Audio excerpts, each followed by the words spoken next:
Well, here we are. Welcome to Cedar Falls, Iowa. We don't get to do this very often, but boy, oh boy, what a treat it is when we do Candle Genius here, Duke Scoop there, not your average Joe here. Saints football semifinals. What a morning, huh? Yep, your 11-0 Saints versus 11-0 Wapsie Valley. Something's got to give. Something has got to give. There won't be a tie in this one, will there? I don't believe so. I think we play till we have a winner. Should be a great football game. We got tons of pregame info coming up for you after a quick break. Ooh, don't go anywhere. We'll be right back. There's a kind of magic to making memories, to finding time for the little things and the big things, the new things, and the things you'll do over and over again. It's the magic of a job well done and a well-deserved day of rest, of living life to the fullest with the people you'd never want to live without. Fairway, closed on Sunday, open for life. High school activities have given me the opportunity to get involved and make new friends. Compete in sports that I love and meet new people. Do something I love while building the programs in my community. Not just be a role model off the court, but also be a role model on the court. Make connections and meet new people. They give me a reason to work hard and better myself for the future. Set good examples to the younger athletes. Have a positive impact on my community. Help us support Iowa high school activities. Something exciting is growing on Iowa farms these days. Innovation. From tractors that seed, weed, and harvest with data-driven precision, to drones that scout or plant cover crops to protect soil and water. Even our animals live in smart homes with round-the-clock care. Technology keeps your food safer, water cleaner, and makes us more sustainable. Because what we do here benefits everyone here. Life on the farm makes everyone's life better. Positive sportsmanship is an essential element of IHSA events. Even as competitors, good sportsmanship puts us all on the same team.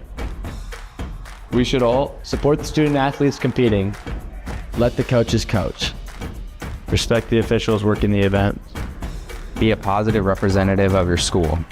Thank you for supporting sportsmanship at Iowa high school activities. Health powers life, from the delightfully routine to the truly uncharted. Building a relationship with a primary care doctor is one of the easiest ways to stay healthy. So if you don't have one, get started with Mercy One. From annual wellness visits to screenings and immunizations, our primary care doctors can help you be proactive with your health, ensuring you're ready no matter what life brings next. Find care at mercyone.org/healthpowerslife.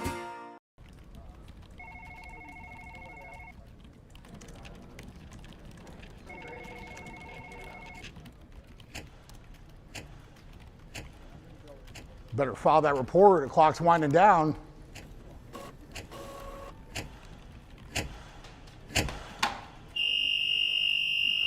Good.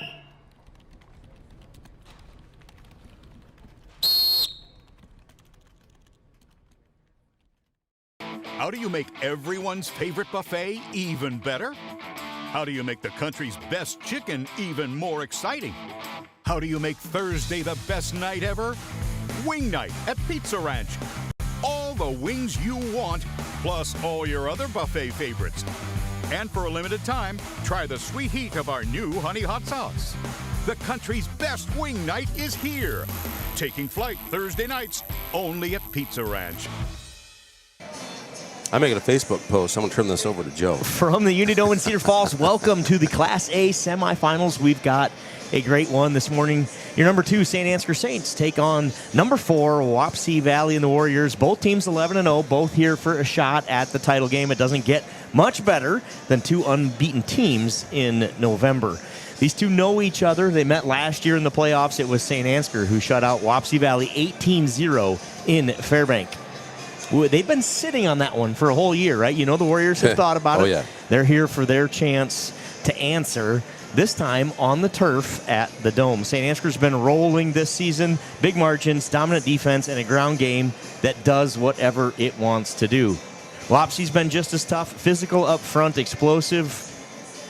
at running back, battle-tested after their tight quarterfinal win. Two teams, no losses, 48 minutes to decide who goes to the championship game. It's St. Ansgar, it's Wapsie Valley, it's the Class A semifinals, and it starts right now. I love it. Thank you to the Iowa High School Athletic Association. We get some pretty nice things up here to help us call the game the best way that we possibly can. The thing that we can't do, and this is why you get to look at our faces, at least at the moment, don't worry, that's not the plan. Duke Scoop has some special treats in store for those of you who have chosen to listen into this stream, but it is available. I put it in the chat here already. I'm doing a little bit of chat maintenance here on my computer. Iowa High School Athletic Association, so their website, iahsaa.org/watch, W-A-T-C-H. Watch the game there. They don't start their stream for, 23 minutes or something like that. Yep. And we will probably be, I'm going to guess, 20 seconds ahead of their stream. So listen in on us. We're going to predict the future. If you want it to line up, you probably need to pause our stream for about 20 seconds. Yep. And then hit play, and it should kind of line up. And sometimes we listen to the chat out there. Chatters help each other out with that a little bit. Hey, here's what I did, and it lines up. But once you're live on both, they should stay relatively close, even through commercials and things like that. So, yep, exactly. So you'll be the first people to know, other than the people in this building, will be the Saints TV listeners on what's going on. Let's dive in, if you don't mind, talk about players to watch, the names that you're going to hear today on both sides. You're going to hear a lot. That's going to be the theme, and they're going to decide how this one turns out. For St. Ansgar, let's start at the quarterback spot. Sophomore Porter Schwiesow. He's a sophomore, but you'd never know it. Efficient, smart, flat out accurate. 72% completion percentage. Duke and I talked about this off air last week. We haven't talked enough about that. Just how efficient that guy has been. Absolutely incredible for a sophomore to come in and hit nearly 3/4 of his passes. 13 touchdowns to just 2 interceptions. He doesn't throw a ton, but when he does, it's with a purpose, right? And it's with damage. We saw it last week against North Lynn. 3rd and 13. No problem. We'll just throw it over the top to Mullenbeck for a nice first down. And that play changed that game. We punt there, and who knows what happens, right? Yep. And so I think that's what you're going to see today. Believe it or not, for these two run-dominant teams, I think the pass makes the difference in this one as we go. We'll keep an eye on that. You know, Joe, talking about Porter, I've heard you mention it about this kid in baseball, how he looks so loose and effortless, and when he drops back to pass, he just looks so calm and comfortable and very mature for a sophomore. And, and you notice that about great athletes or great musicians even, or you bet. Whatever. When great you're good crop at what insurance you people do, you make hard stuff look effortless. Right. And that's what Porter does. So absolutely. And you on the mic, Joe. Oh, yeah, no, appreciate that. I'll go back to that Porter, too. So you talk about, he doesn't throw often, but he does with purpose. And I'll say defensively, if you're defending that, by the time you realize he's decided to throw with purpose, it's kind of too late, right? You're probably covering those running backs. You're probably covering those receivers. Yep. Well, maybe not so much the receivers. Right. Somebody's over the top by the time you figure out. By the time you find out. And so his stats look amazing because of how well coached these guys are and how well they play together and how well the offensive line is doing their job. So many ways to punish you. Porter is one of many. Go ahead, Joe. For sure. Let's go to that run game. Corbin Michaels, the centerpiece of this offense, 1,550 rush yards. You know, the only reason the guy's not over 2,000 yards on the season, his stats aren't as gaudy as they should be, is because he played a quarter of about half of our games. He was out in the second quarter at some point because he had scored 5 touchdowns in the first quarter.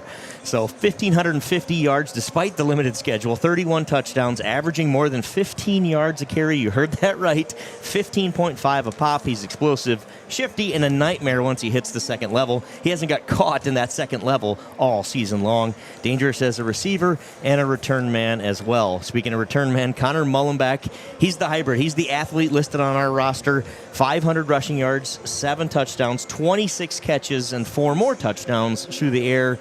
He's one of those guys who lines up everywhere, and if you lose track of him, he will make you pay.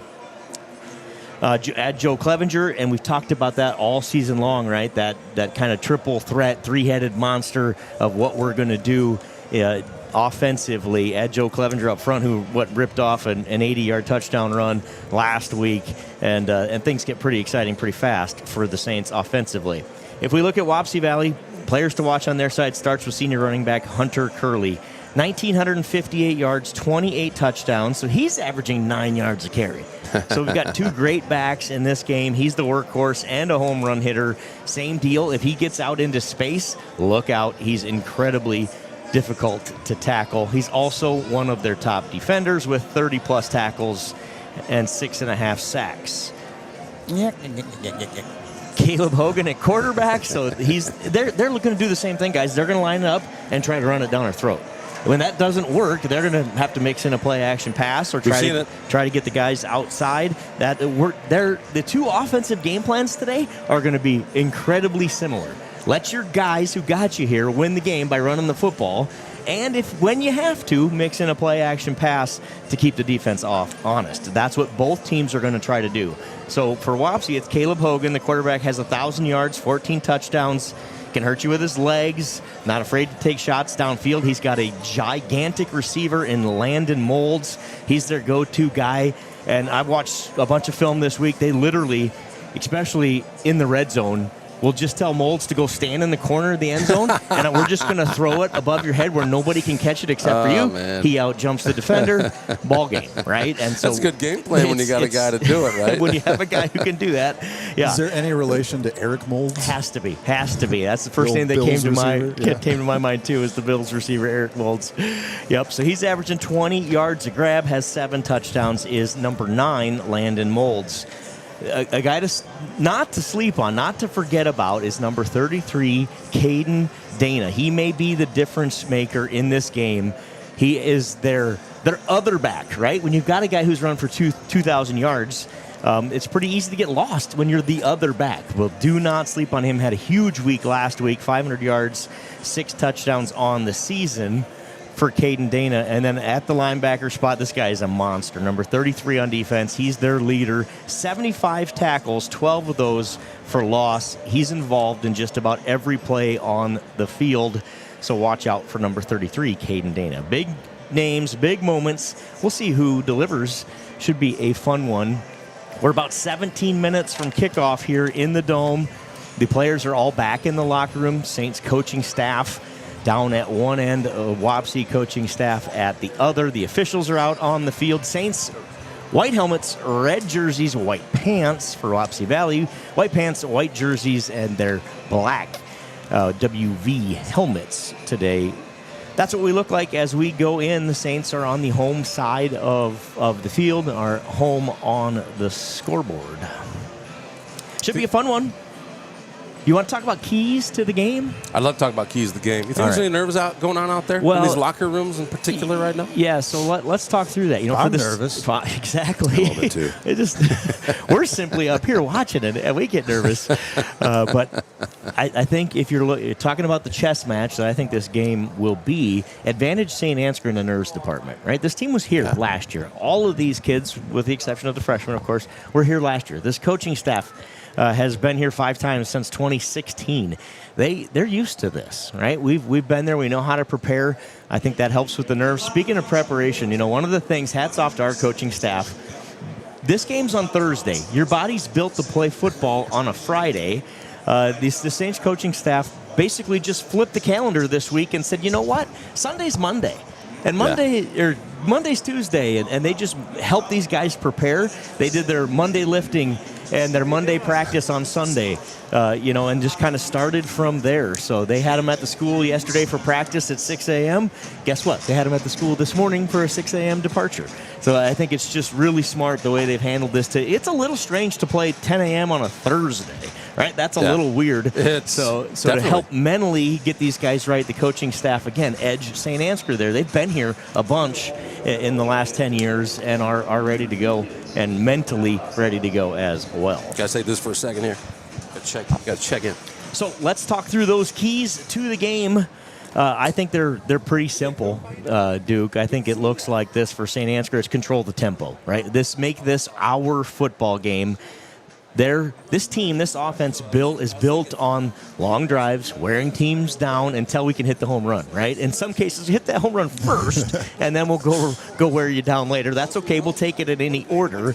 But that's what this game's going to come down to. Can we get 4 or 5 or 6 yards a carry to tilt the game in their favor. Stay ahead of the sticks, stay away from penalties, hang on to the stinking football. It's playoff season, hang on to that football, right, and avoid 3rd and long.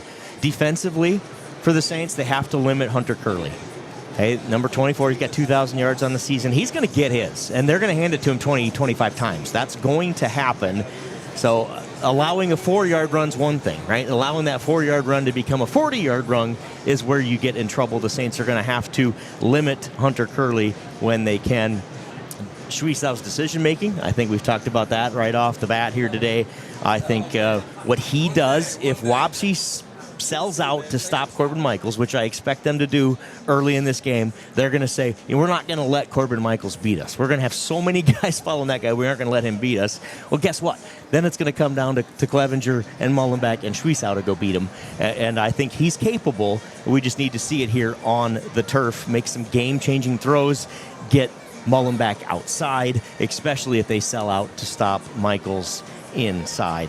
On the flip side, for Wapsie Valley, they have to win early downs. They need to find some momentum. I expect if they win the toss, they will take the ball offensively if they get the opportunity to do that. I think you're going to see a bunch of quarterback boots, play action, rolling him out of the pocket one way or the other, and chuck it up to number 9, Molds. I think that will be what they try to do often. And then I think, again, we'll see. We're going to find out here in about 15 minutes how this thing plays out. But I think Dana maybe is the difference maker in the run game for Wapsie Valley. Yep. Because we're gonna be geared up to stop Hunter Curley. Are they going to run some misdirection out of some counter stuff with Caden Dana, number 33? Watch that early in this one as well. We've got to hold up at the point of attack. This is the best and the biggest defensive line that our offensive line has faced, and it's the biggest and best offensive line that our defensive line has faced. So I think the battle in the trenches will be better at this game than it has been at any point throughout the season. Something to watch as well. And, of course, it's playoff time, right? Turnover and penalties. You cannot suffer from either one of those. That's how you keep teams in the game. That's how you fumble games away, literally and figuratively. I think if this turns into a fast and physical trench war, right, a game won at the line of scrimmage, that favors the Saints. It's going to come down to who finishes drives and who tackles in space. And again, I like the Saints' odds in that case. Mistakes are going to be huge, so they're going to have to avoid those. I think this one's going to be fun. Buckle up. It's got all the ingredients for a great 48 minutes of football. So, Joe, last year when this team came down to the Dome, we ran into Tri-Center, who we came out, we looked flat-footed, like we didn't know what we were up against. But this Wapsie Valley team, it's a little bit different. We saw them last year. We played them a number of times the past few seasons. What do you think that kind of difference makes? Yep. So I think it will help, again, edge St. Ansgar, because we've got that experience that our coaching staff now has seen them live, right, throughout the years. I think this is the 3rd time these teams have played in the last 4 years. Wapsie got the first one there at Wapsie in the playoffs. Boy, would that have been 2022, maybe? Something like that. I probably have it written down somewhere, but I think that gives us an edge. Last year we were, I believe, a little taken aback at what Tri-Center was able to do down here in the Dome on this fast turf. This matchup for the Saints is better. I'll just go out and say it. I think we match up much better against the Wapsie Valley team than we did that Tri-Center team. I also, knowing this coaching staff and this group of boys on this team, they learned something from that. And I think the first 5 minutes look much different today as a result of what happened here last year. I was confident coming in this position, same spot, same time, 10 minutes from kickoff last year. I was very confident in my seat at that time, watching these two teams warm up. And in my mind, after seeing a successful Saints year, I felt like, oh man, like Tri-Center, they don't know what's coming. And I was wrong. Right. I think today will be different. Now, I may be surprised. I think both teams are going to show something that we haven't seen. Yeah. What do we know about teams that are playing this week, that are still playing football this week? Not only do you have to have great talent, you have to have great coaching. You cannot have great talent without great coaching and be here this week. Right. These coaches have been watching a ton of film. Obviously, every coach knows that about every other coach. So I expect to see some things today that we've never seen. That we haven't seen. From both of the teams, right? And going back to turnovers, there's nothing but good teams left in this one. I think if you take a look at today's game and then a week from today in the championship and you take the collective turnovers, the team with the least turnovers is going to be the team that ends up the state champion. And we're not talking apple turnovers. And we are not talking about, although apple turnovers for everybody if the Saints get it done. That sounds like a fantastic plan. I like a good apple turnover. Let's leave the turnovers for the post-game celebration. I like it. Hey, just real quick here, I want to show this to you guys. So I got the manual here. We get this when we walk in. I don't know. Maybe the other guys have to pay for it. I'm not sure. But on the media side, they let us have this. I believe so your we media can pass talk about gets you one free, but I think the other guys have to buy theirs. Yeah, those. So we'll show it here on the air. Take a look. St. Ansgar Saints, we love seeing that, right? But this is the interesting thing. You don't get to see this very often. There's another Mitchell County team in here. So congratulations to the Osage Green Devils. You guys are coming to play this in this arena on Saturday for your game. But how cool is it? We got two Mitchell County teams, both 11-0 in their pre-dome seasons, 22-0 in Mitchell County, Iowa. I don't think there's a better county or better record in any county in the state of Iowa than that. And, we go back to usually these two teams play each other once a year. This year, for whatever reason, we chose not to. And honestly, I got to say, I think it's a great decision because these teams both get to play all of the playoff games at home. They both get the seeding that gets them, I would say, a favorable matchup today. You don't have to play the number one team here to start. You have to play the number one team to start. So, again, I don't know who makes those decisions, Joe. I don't. But it worked out, I think, super favorably for both teams. What a unique opportunity for Mitchell Exactly County. Right. You look at those maps that they put out where all the teams are coming from. Pretty cool to have two teams literally 12 miles apart. Totally. Right? They get to come down here on separate days. That's pretty awesome for Mitchell County. And, to your point, somebody was going to lose that game, right?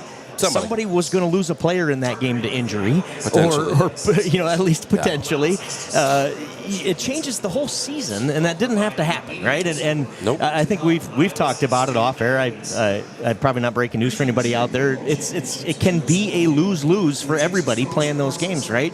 Well, if you're Osage and you're a 2A team and you beat St. Ansgar as an A team, well, yeah, good for you. You were supposed to do that. Doesn't necessarily a good win on their resume, right? And if St. Ansgar loses, well, you lost. What do you mean you lost a game, right? You know what I mean? And it's just kind of a negative in both directions, or can be.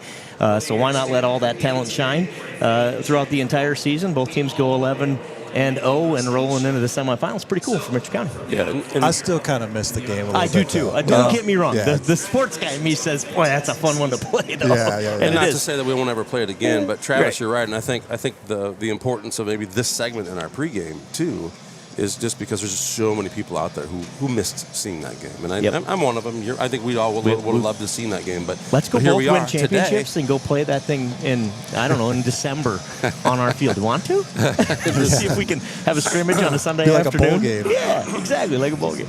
That might be Can you kind imagine of fun. how full the stands would be if our games were next to each other, right? Osage and ours? Right. We'd have the whole county down We'd have here. the whole county here. Man. We already have the entire population of St. Ansgar here, the way it appears. The stands are packed with red on this side of the stadium. If you're watching on TV, you're going to get to see that here in a minute. Looks like they're getting ready for the anthem down there. Some introductions. 6 minutes to kick. St. Ansgar at the tunnel. Well, we can't show any of this, so we'll take a quick commercial break and be right Let's do back. it. So We'll be right back. Don't go anywhere, folks.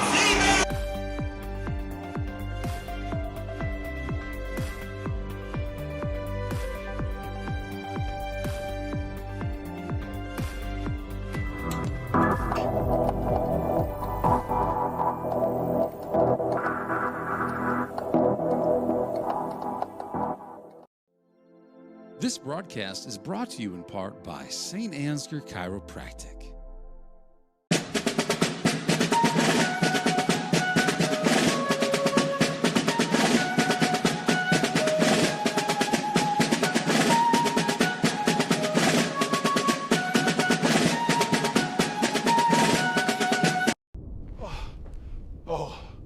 Oh, thank God.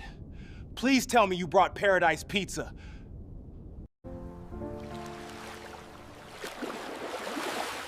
You've gotta get to know Joe.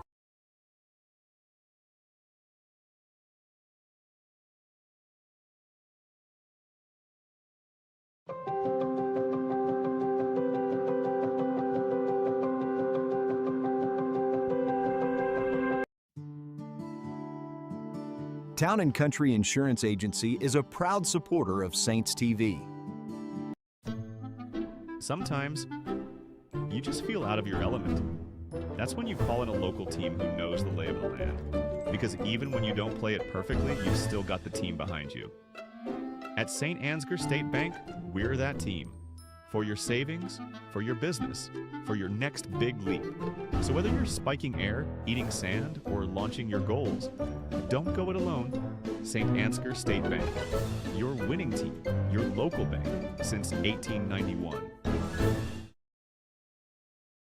Fleece and milk house candles. It's cold in here.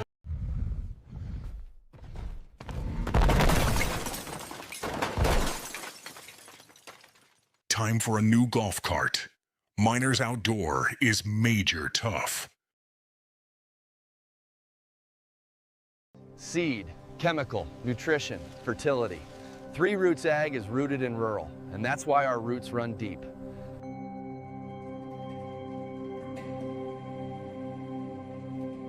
Hey, Mom. Better call Adams Painting and Drywall again.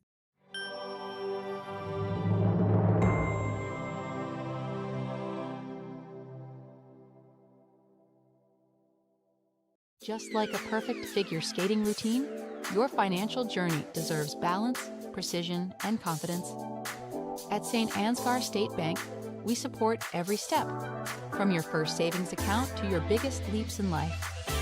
Whether you're carving out a future for your family or spinning toward retirement, our team is here to help you land it with grace. Local roots, trusted service, financial strength that shines. St. Ansgar State Bank is a proud sponsor of community champions on the ice and beyond.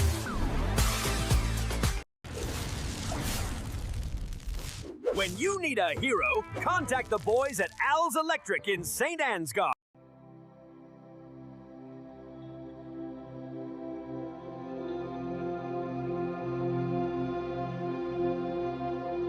Family-owned and operated Patterson Seed is your solution to higher yields.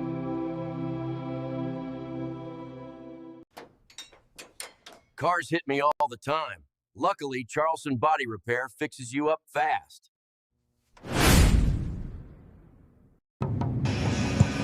Whoa, we're getting ready for game time. 2 minutes to kick. Got anything to lead us in, Joe? I don't. Let's do this. I know we've got a little something special for you prepared. Let's go to it on the screen.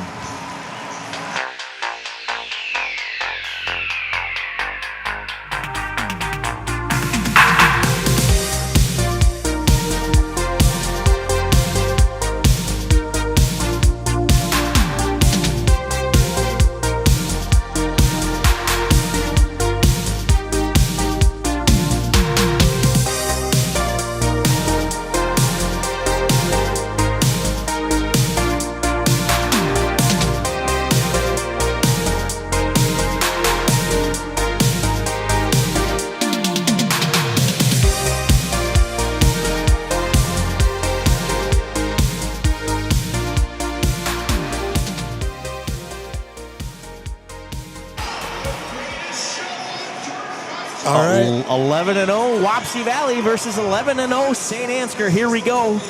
This is going to be fun. Captains out on the field. Looks like they're going to at least show us who won the coin toss. I assume it's already been done. Usually this is a formality. Although with the TV production, which we're going to talk about here in a minute, sometimes they do them live. So keep this in mind. You can watch this game. Listen to us through this link that you're at right now, and then you can watch for free if you go to iahsaa.com and go to the Watch Now page. You can find it there. It's also on 47.2 out of Rochester if you're listening from home, or any other, or lots of other media stations across the state of Iowa. You can watch this game. So, or you can watch right here, because pretty soon we're going to have little players running around on the screen. So. Yeah, so you definitely, if you're here to listen and watch there, like, make sure you take a look here. Duke Scoop has put a lot of time into giving us some pretty nice eye candy for a game that we're not allowed to actually do the video. This one might actually be better. We're going to keep you up to date on the screen. You saw our little open there. That was pretty awesome. Wapsie Valley wins the toss, and as predicted, they choose to receive. That does not surprise me in the least.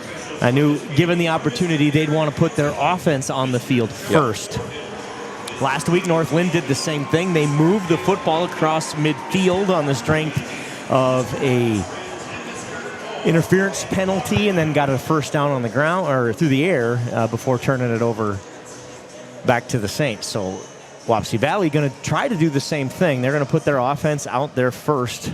I actually like this because it gives the Saints an opportunity to have the ball first in the second half. I forgot to make a kickoff animation. Well, how quickly can you put one together? Yeah, you're talented enough. See if you can make one. I need to focus. I got to dial in so I get the cues right.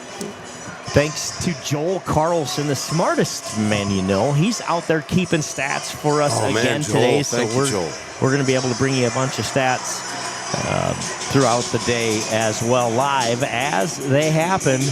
That was kind of a last-second treat, too, because at first we didn't know that he was going to be able to help us. Yeah, we didn't think we were going to be able to get him out of work. But yeah. Thanks, Joel, for doing that. Going to be awesome. Here we go. Semifinals, 2 undefeated teams. It doesn't get any better than this. 11-0 versus 11-0. Something that's got to give. Anthony Wiper, thank you for chiming in, streaming the game at Dungy's Furniture in Osage. Now, this is an interesting thing. So I think there's a lot of folks out there who are streaming the game, and if obviously they may be watching and not listening, but for those who are listening, I'd love to know how many sets of ears are listening in where you're at, because we can see what the viewership is. So for us, viewership is how many people are logged into our stream, but how many people are in the room listening to the stream, because it's kind of helpful to understand for our advertisers, like, well, okay, what if we got 1,000 views? How many actual people was that? How many sets of eyeballs was that?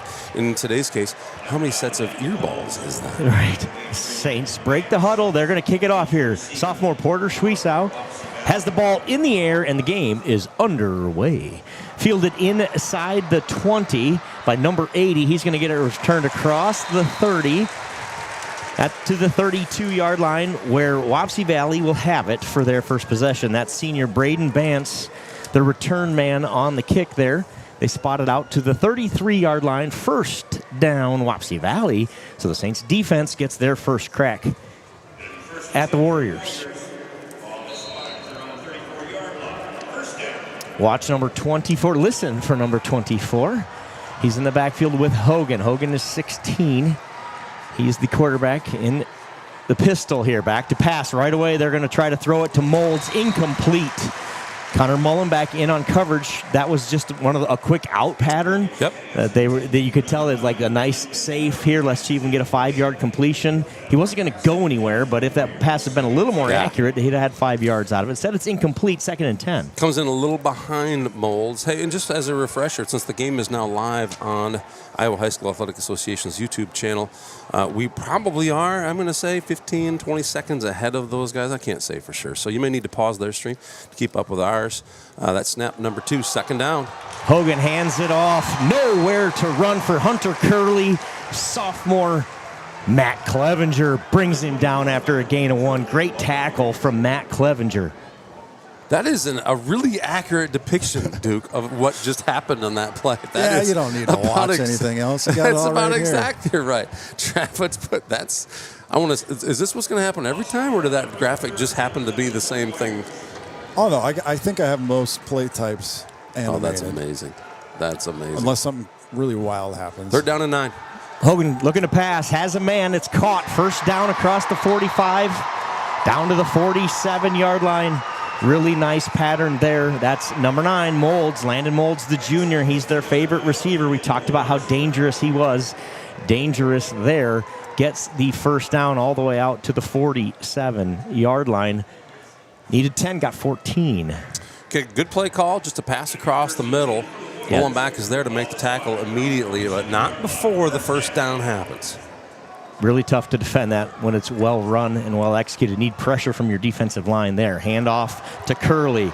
Matt Clevenger there again. Excuse me, that's Seth Schatz. Seth Schatz there. 3 and 9 can look a lot alike. Gain of 6. Gain of 5, correction. Gain of 5 makes it 2nd and 5. So a nice job there. Shots gets up, favoring his left arm a little bit. He took a pretty good hit by Curley on that one. Curley delivered there. Yeah, he did. I formation now for the Warriors. Hand it to Caden Dana, first man through. Nowhere to run for him. He's going to fall ahead, fight ahead for a yard, looks like. Yep. But the Warriors are across midfield here. They are at the 47-yard line of the Saints. Duke, you're getting some compliments out there on the graphics. Joe Carlson, the smartest guy I know, if he says the graphics are awesome, that means it must be pretty good. What do you think, Joe? Are we 4-down territory at this point? As long I as we don't take think a big loss? If you're the Warriors, you go for it here. But 3rd and 4 first. 3rd and 4, handoff to Curley. Curley's met by shots, and Michaels going to be just short of a first down. Looks like it'll leave him about 4 and 1, wouldn't you say? Needed 4, got 3. It'll make it 4th and 1. Curley wisely stretches that ball out as he's coming to the ground. I'm not sure. Wisely until it gets knocked out, sir. Well, I think we'll be watching that, right? I think we will as well. That. It is 4-down territory. Wapsie Valley going to go for it here. 4th and 1. Ball at the Saints' 44-yard line. I formation. Big play here, Joe? Big play here. Question is, do they give it to Dana or Curley? It's a QB false, or excuse me, timeout, Wapsie Valley. Timeout, Wapsie Valley before the snap. Right as they snapped it, I heard the whistle. I would call it a fortuitous timeout because that QB sneak was not going to get it done. Yeah, it was going to be a quarterback sneak, and the Saints were all over it. Wapsie Valley gets the timeout first. So if they hadn't snapped it, it might make you believe they'd run the punt team out here after that. You know what I mean? You could you could make the argument for that was, I'll try to get them off sides and then we'll punt it away. But they were clearly going for it. They didn't take any time to try hard counts or nothing, it didn't seem like. Nope, you're exactly right. So I think we will see them go again. I like the call from the Warriors. You're, quote-unquote, the underdog, according to the experts, right, that are out there. You've got good field position. You're not just happy to be here. You want to go win the thing. Go show it. I love it. I love the play call. But I feel like, they were given a sneak peek of what happens if they try and sneak that thing again. And I got to believe we're going to see something different here. Agree. I agree. We will not get the same play call here. This will not be a quarterback sneak if I'm going out on a limb. You got receivers already going out wide. Yep, new formation already. You got receiver formation. Top, receiver at the bottom. Your traditional 2-receiver I formation. You don't see that much Hand anymore. off to Dana. First man through. Gets the first down. Dana needed 1. Got 3. I thought maybe we'd see that. We talked about Caden Dana in the open. Everybody's so focused on Curley. Nice job by the Saints defense there. I mean, they got a piece of him as he came through the line. Joe Clevenger in on the tackle. But he's just so big and so strong. You get that head of steam, and their offensive line is moving men right now up front. First down. Hogan going to pass. Looking outside. Quick swing pass to Dana's complete. Tackle. Great tackle there. That's Corbin Michaels.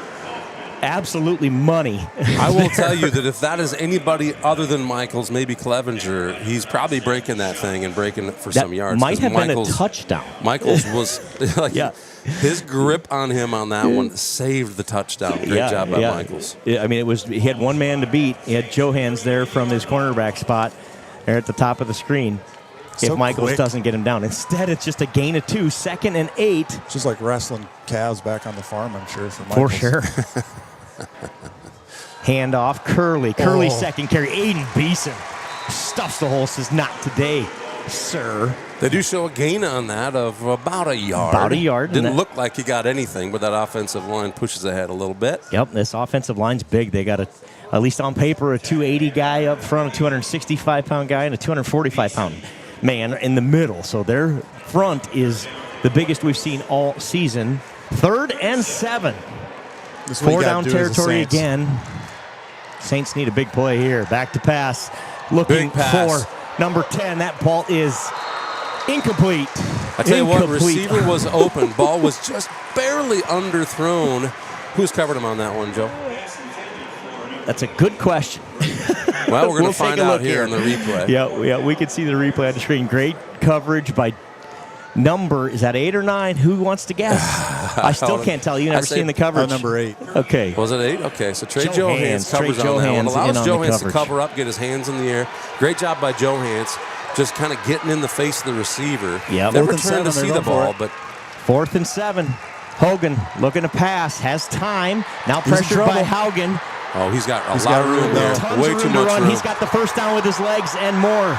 All the way inside the 15, still on his feet, down to the 11. Goes Hogan on the quarterback keeper. We talked about it. He can hurt you with his legs. He does it there. And that's a backbreaker for the Saints. They had him in 4th and 7. The coverage was great down the field, but he scrambles out. Out of the pocket, makes the Saints pay with his legs. Haugen forced him out of the pocket. He just takes off and runs with it. 1st and 10 Warriors at the Saints' 12-yard line. The Warriors on the move to start this one.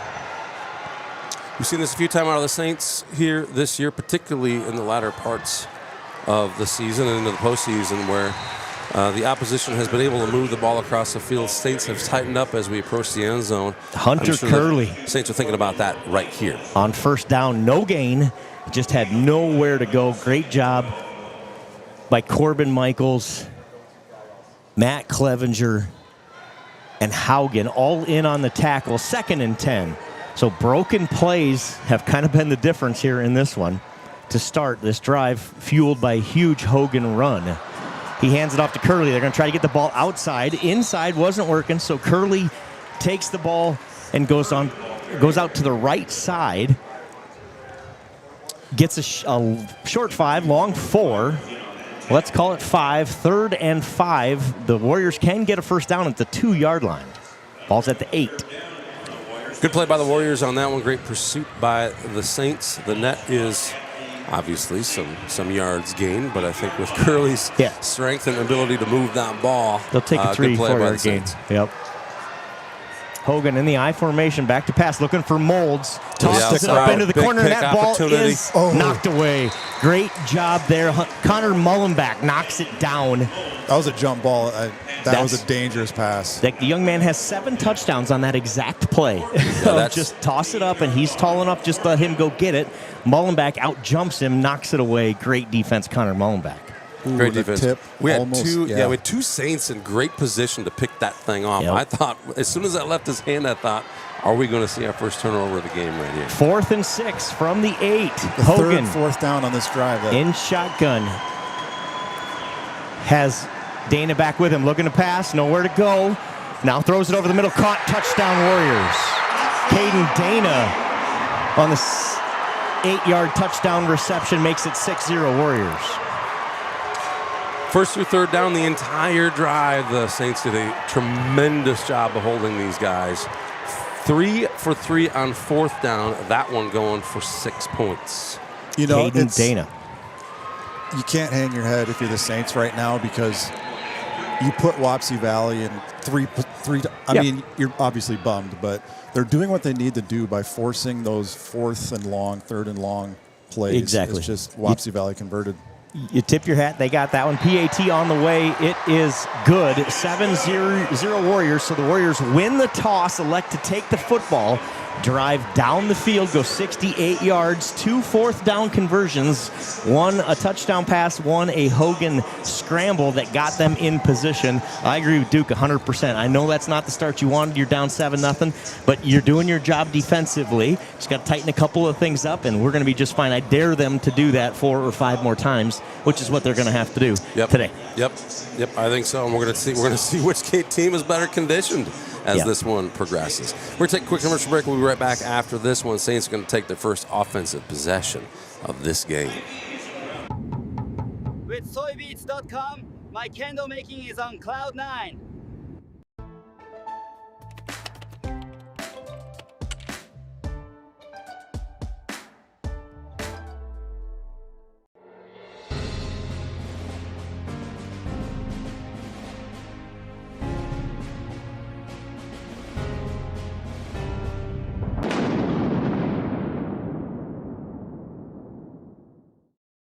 Harvest is right around the corner, but Farmer State Bank is more than just a bank for farmers. So whether you're a small business owner, a student, or a family, FSB is the right financial solutions for you. We are a family-owned local community bank with 7 locations across North Iowa. Visit one of them today or check out our website at fsbbanks.com.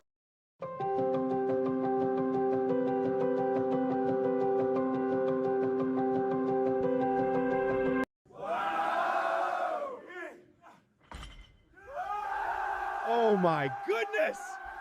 All right, we're back. All right, we're back. Carter Kaufman to do the kicking for the Warriors. We spotted a significant hold on that last one. I think may have helped the Warriors. Saints will have to recover here. That one's going to go out of bounds. That'll be a procedure penalty. The Saints will have it 1st and 10 at the 35-yard line as the kickoff from Kaufman goes out of bounds. How much film have these guys been watching? They were not going to deliver that thing into the hands of number 2 or number 7.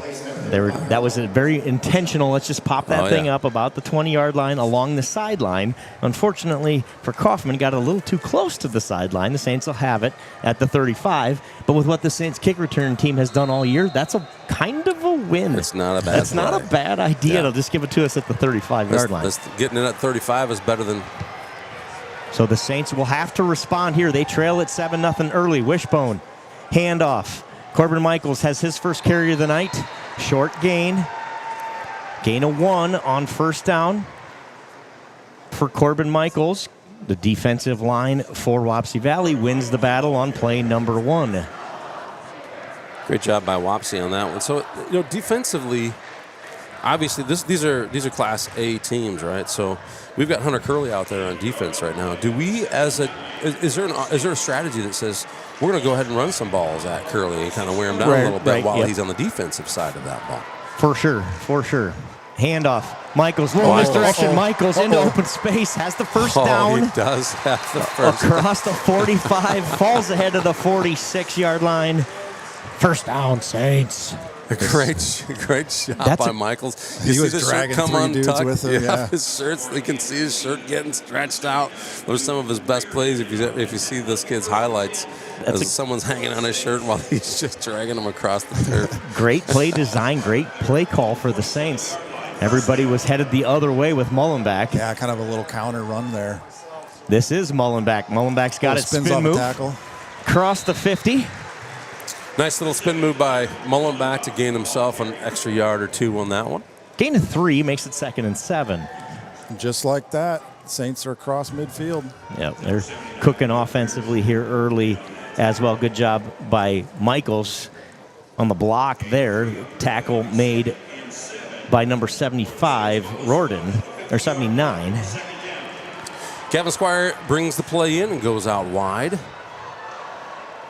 Wishbone here, going to get it to Mullenback. Mullenback falls ahead for 4.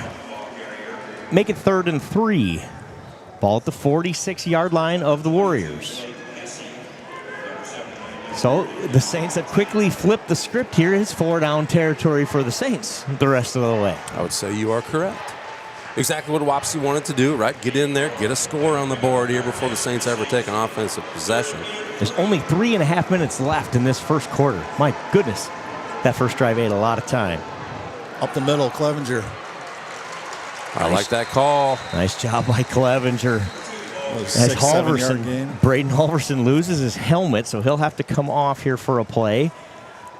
Alex Gonzalez, number 53, in for him, but it's a 1st down for Clevenger at the 41-yard line of the Warriors. Nice hard run by Joe Clevenger.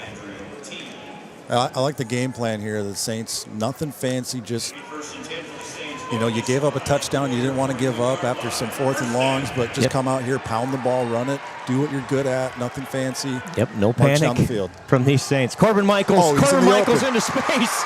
Michaels down to the 20-yard line.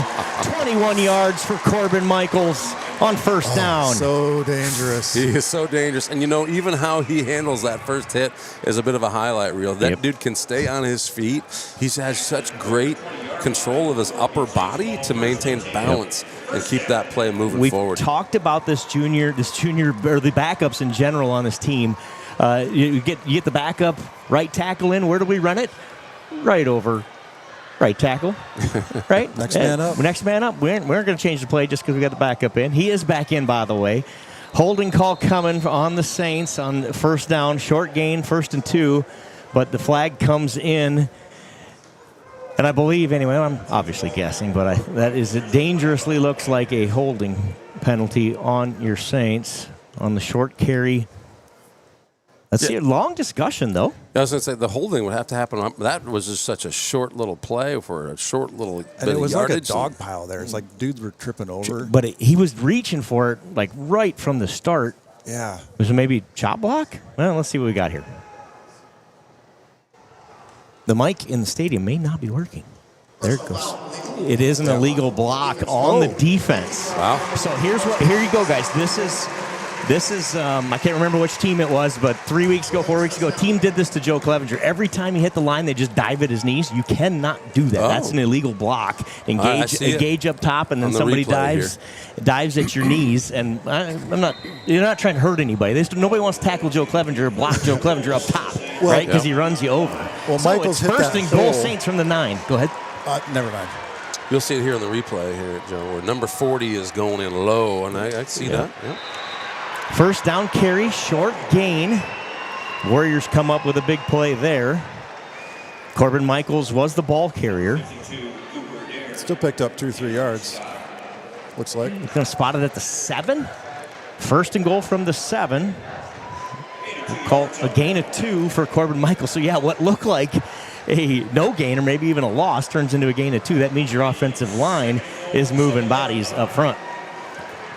Second goal from the 7 in the wishbone. Schweisow under center. I expect to see Schweisow keeping one of these, don't you? Hand it to Clevenger that time. Mullenbeck had it there. Maybe a yard. Little misdirection. Mullenbeck with the carry. Has it near the 5, where it'll be 3rd down. So they fake it to Clevenger, give it to Mullenbeck, and a good job by Cooper Adair. Comes flying across the formation to make the tackle. Or that was 6. 5 yards to go, 3rd and goal. 3 receivers at the top of your screen. Excuse me, 2 receivers top of your screen. Defense seems a little out of sorts on that Michaels one. on the pass. Michaels. Touchdown Saints! Corbin Michaels with a 5-yard touchdown reception from Schweisow. And the Saints get within 1. What a great play call for Schweisow. Take that snap, just bank right on over to Michaels. Get it to your guy, right? Get it to the guy who can make things happen. And he does just that. Love the that play pass. call. It's fantastic. Get it to Michaels in space. The Saints are going to go for 2. They trail 7-6 after Wapsie Valley goes the length of the field. What do we have here, gentlemen? We've got 3 big fellas up top, 3 in the middle, a whole bunch of stuff going on, and we're going to get a we're going to get a pre-snap penalty. Let's see who it's on. I think it's on the defense. So it is encroachment defense. Must have been lined up over the line of scrimmage. So we have 3 linemen in their normal spot. We have 3 at the very top of your screen. And then a guy in motion. We have all kinds of things going on here. I've not seen this from the Saints all season. I'll tell you what. That was going to score twice. To see it either. And we didn't get to see it. We don't really know what. That was going to score with a quick pass to Mullenbeck, and if not, Schweisow was just going to keep it. But that thing was. And that's a big penalty because now you only got a yard to go instead of and 3 formation or change. We're in the eye here. Stacked Handoff to eye Corbin formation. Michaels. Ooh, Corbin Michaels is going to be ruled down. Short. There's a long discussion now. All the men in the stripes are together. Michaels is in the end zone. The question is, where did his knee go down? Still no call on the field. Still no call on the field. Clevenger's given a call. He's out at the 20-yard line. The Saints think they got it. They did not. They're going to say 2-point conversion fails. Wow.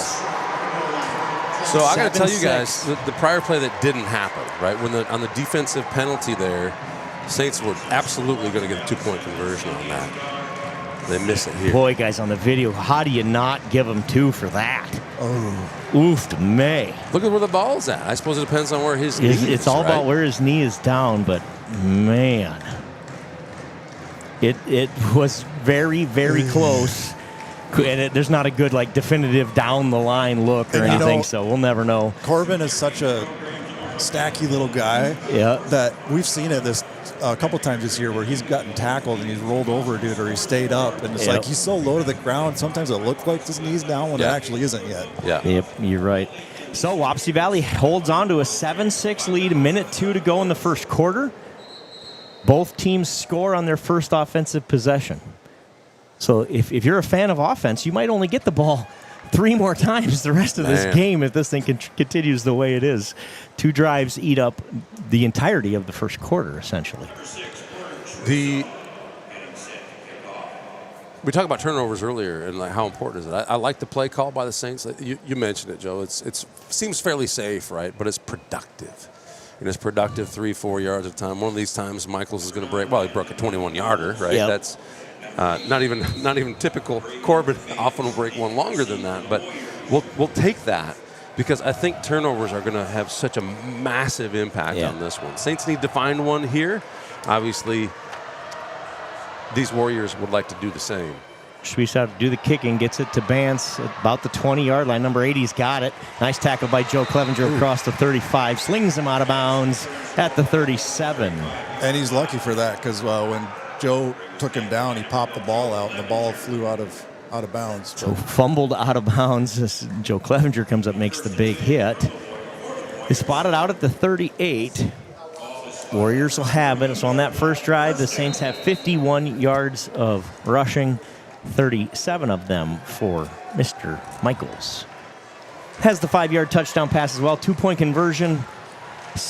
At least ruled that it failed, so it's 7-6. Wapsie Valley's got it back. They're out of the pistol here. Going to hand it to Curley inside. Matt Clevenger again. Gain of 1.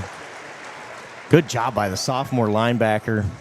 Coach's son, smart kid, comes up and stuffs Curley on first down, 2nd and 9.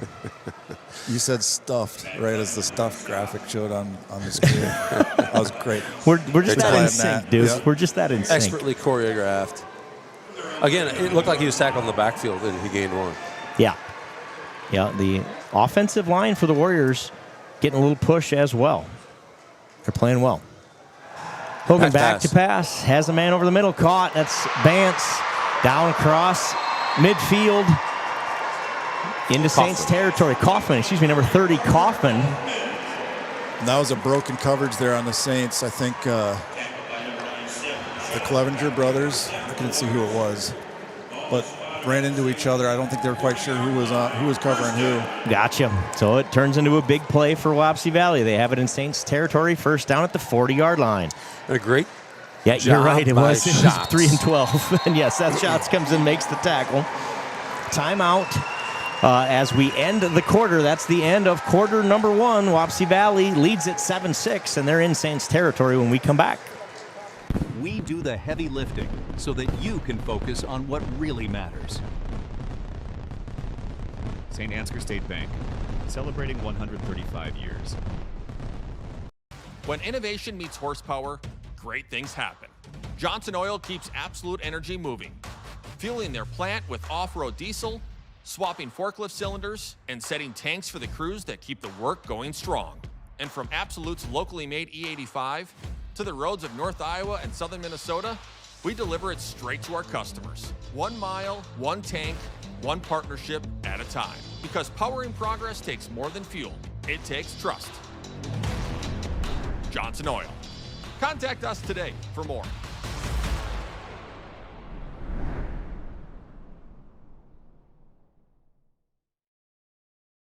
Before I knew Joe. Before I knew Joe. Before I knew Joe. Before I knew Joe. Before I knew Joe. Before I knew Joe. Before I knew Joe. Before I knew Joe, buying crop insurance was hard. There's a better way to buy crop insurance. You got to get to know Joe.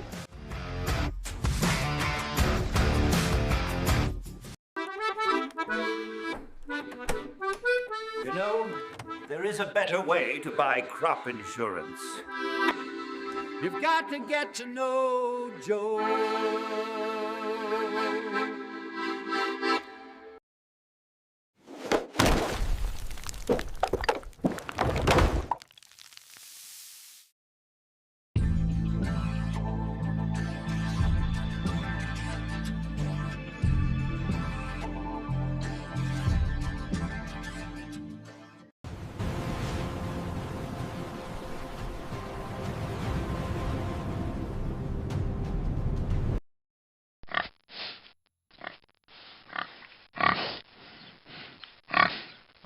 Take care of your spine.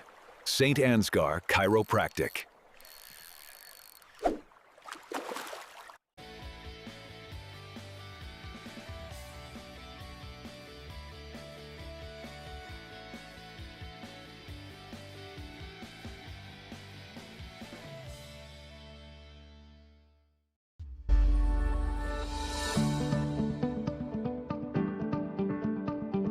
Focus Insurance Team, safeguarding our neighbors in northern Iowa and southern Minnesota from risk.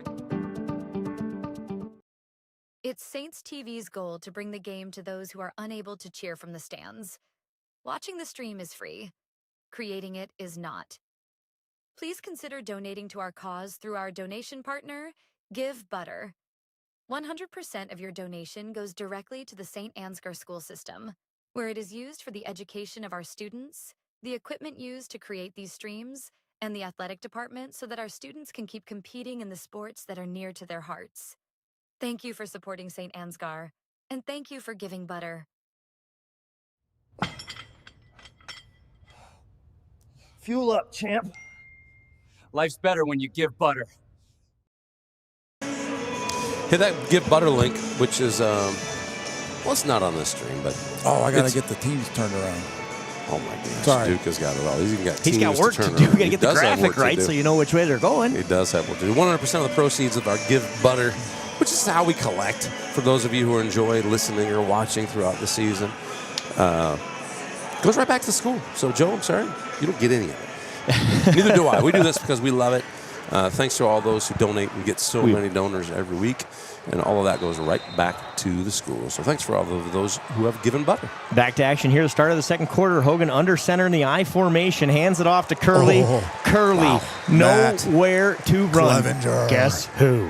Matt Clevenger has tackled Hunter Curley. He must be the spy. He's the Hunter Curley spy. Go knock that guy down when they give him the football. Clevenger has been... The elder Clevenger has had the younger Clevenger in the good spot every time. Yeah. Gain of 1, 2nd and 9. So if you're just joining us, the first quarter, it contained 2 offensive drives. Both offenses clicking, doing whatever they want. So far, both defenses kind of on their heels. The Saints defense did a nice job on 1st, 2nd, and 3rd down on the last drive, but 4th down was their killer, converted 2 of them. Back to pass here, Hogan looking for Molds. That's nearly picked off by Connor Mullenbeck. In and out of the hands of Connor Mullenbeck at the 5-yard line. Incomplete pass. The Saints had 3 defenders all over number 9, Molds. They were ready for that one. That's a coaching win right there. That's coaches that say, we know what's coming here, and they have 3 defenders right there. Mullenbeck nearly comes away with the interception. That's the second pass now that the Saints have almost picked off. So if And they can grab one of those, that'll really change the tide of this game. It's interesting to see that throw with the defenders on them so tight. Like there's a lot of room to get under it. Mullenbeck was absolutely he was double covered. The guy who had the best chance to catch that ball on both teams. Pass again through the middle. Caught by Curley. They get it to Curley in space. Nice little route. He just sat down in open space about the 30-yard line. Makes the grab for the first down at the 29. Really well-designed play. Tip of the hat again to the Wapsie Valley coaching staff. That's a great play design. And it starts with time, right? If Hogan doesn't have time, if they can get him off his spot back there, he can't pick your defense apart. But without the pressure, he's free to sit and wait for that route to develop. Completion to Curley. Back under center is Hogan. Going to hand it off to Curley this time. Going to try to get outside. He does. So no room to run inside. So the Warriors have decided they're going to run the ball outside and throw it. Done both successfully in the last 2 plays. Gain of 7 on first down for Curley as he kind of takes the toss and gets it outside. Clevenger, Joe style, in on the tackle. Gain of 7, 2nd and 3. Great job by Heeman on that one to get his jersey, slow him down enough for Clevenger to get there and finish him off. Kevin Kazel, thank you for chiming in. Class of 1990, Osage Community High School. I formation again. Under center is Hogan. Hands it to Curley. Exact same play. Breaks a tackle. Inside the 15-yard line, he runs over a Saint. Goes out of bounds at the 14. Looks like a drop kick of Mullenbeck on that one, the way he went through him. Gain of 8. And so Mullenbeck's engaged with a blocker. And then Curley goes through him. Yeah, nothing Mullen back Kind can of do there. 2-on-1 Nope. there. No, there was really nothing he could do. Suddenly Curley's there and knocking him over. First down for the Warriors at the Saints 14. Similar play, kind of a counter to Curley. Short gain. In there early looks like it's Dietrich for the Saints. Gain of 2. Keeping Curley on the inside on that one instead of sweeping him to the out, but obviously another couple yards gained. Derek Heeman in on the tackle. Those passes they're completing downfield, that's going to open the run game up for Curley. So if you're the Saints, you don't want that. This is Curley again going to the left side. Going to try to get outside. Right. Nothing doing that time. Matt Third time Clevenger. was not a charm. And Corbin Michaels, I believe, responsible for the tackle. They're definitely running to that side of the field. I tell you, Matt's impressing me. Yeah, he for looks sure. He's good, played just really a well. sophomore. And Corbin Michaels comes all the way from the bottom side of the outside linebacker spot here on the left side to help make the tackle on the right side. 3rd and 9. They lose a couple on that one. yards there. Yeah, Yeah. they were at the 12. They're at the 14. Went back to the well too many times. They're running the ball left for sure. That's what they're believing in right now. Back Play to action. pass this time. Little play action. Pressure. Oh, Haugen boy. almost Haugen gets can't to him, but get he's him. got room Hogan to tucks run. and runs down out of bounds by Clevenger. Forced out of bounds by Clevenger at the 11-yard line. So short gain after all that, just a gain of 4. And the Saints' nemesis, 4th and long, up next. Great job by the Saints. I mean, they've done this 4 or 5 times this game now. They've gotten them in 3rd and long, 4th and long now. Yep. These are the plays that you've got to make a play. Yep. Get off the field. The Warriors have converted 2 4th and longs. Looks like they're going to call a timeout here. They're going to let the play clock wind down and call their second timeout of the half. So they'll have just one remaining here in this first half. They lead it 7-6. They're going to have it 4th and 7 on the 11-yard line when we go back to action. What a drive.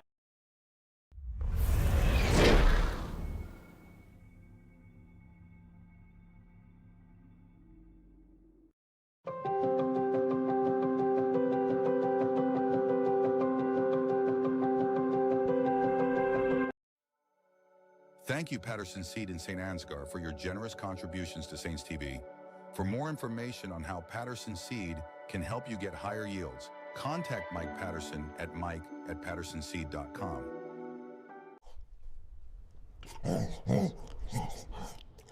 At Canine Cabin, I'm treated like a king. Invest in their future. Choose St. Ansgar State Bank.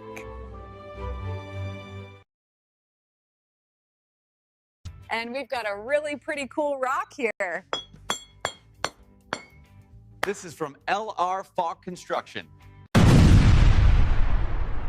That's the first time I've looked for it. We're back. And we're back. 4th and 7. The Warriors can get a first down at the 4-yard line. They've converted 2 4th downs already in this first half. Hogan Both of out of them the 6 or 7 shotgun. yards. 3 receivers at the top of your screen, 1 at the bottom. Back looking at the top. Hogan. Oh, he's looking for the end zone. Has a man wide open and misses him. Wow. Incomplete. Had Curley wide open. Overthrows him by 3 yards, and the Saints hold. So you said 2 first. They converted 3. That last one was for a touchdown on 4th down. Yeah, it over was. here, So, right? yeah, so you're they're- right. So they're 3 for 4 now on 4th down, correct? You know what? You know who knows? Joel knows. What's Joel 3 say? of 4. You 3 are of 4, correct. okay. 3 of 4. So the Saints bend, but don't break. They take over on downs after the pass falls incomplete in the end zone. They'll have it 1st and 10 at the 11. That's as good as a turnover, boys and girls. Yes, it is. And, you know, we've talked earlier, I'll say, after that first drive where they did score a touchdown, going 3 for 3 on 4th down. Ooh. As is that Michaels? No, that was Clevenger up the middle. Clevenger up the middle on the carry. Got stuffed at the line of scrimmage, but somehow still got 4 yards out of it. Yep, for sure. And you know, Joe, Adair makes the tackle. You know, you said he was wide open on that pass play that ended up being incomplete, but I don't know if he's as open as he appeared to be, because JT Red was playing zone over the middle and had a great opportunity to undercut that route and intercept the ball if he would have thrown it on at him. Yep. But he kind of floated it up because he was there, I think, and just sailed it. Clevenger gets 4 on that one. Michaels has it, throwing here. Complete. Mullenbeck. Connor Mullenbeck had it for a big gain. Through his hands, it goes incomplete. Mullenbeck needs a new pair of gloves. I think he had a potential interception earlier today that went through his hands. And beautiful play. Oh, what a pass. It's not. Beautiful pass. Right in the red basket. He just, I think Mullenbeck kind of got his route mixed up, and he was running backwards, kind of over the wrong shoulder, trying to turn around and readjust. Exactly. And And Swiesau had to survive some pressure in the backfield. Got the pass off beautifully. It's 3rd and 6, though. Empty backfield for the Saints. 3 receivers at the play clock top. at 4. 1 at the bottom. Timeout Saints. I think Clevenger sees that play clock cooking. Yep. Coach Clevenger wisely calls the timeout. Their big spot here. You can't give these Warriors a short field, so you need a couple of first downs here. The Saints go with an empty backfield there. Had 3 receivers at the top of the formation, 1 at the bottom. That one at the bottom, the forgotten man. Maybe that's where we were going there, just that quick hitter to tell you what, it's a good spot for that option, too. That option's been effective. But again, other coaches are watching our tape. See him. I could see him spread it out there, and then Haugen's made some big catches this year, last year, maybe even the year before. That's how we got that name, Forgotten Man. Was making big catches when no one really thought about this guy. The next thing you know, it's what just happened. So here we go, back from the timeout. 3rd down and 6. The ball is at the Saints' 15-yard line. Same formation. Saints go empty set again. 1 tight end left, 3 receivers right. Clevenger's your tight end, goes in motion here. Looking to the top of the screen. Swiesau throws it complete. Mullenbeck. Mullenbeck is not going to miss it this time. What a huge play for Connor Mullenbeck. He rolls all the way out to the 35-yard line. That's a gain of 20 and a first down.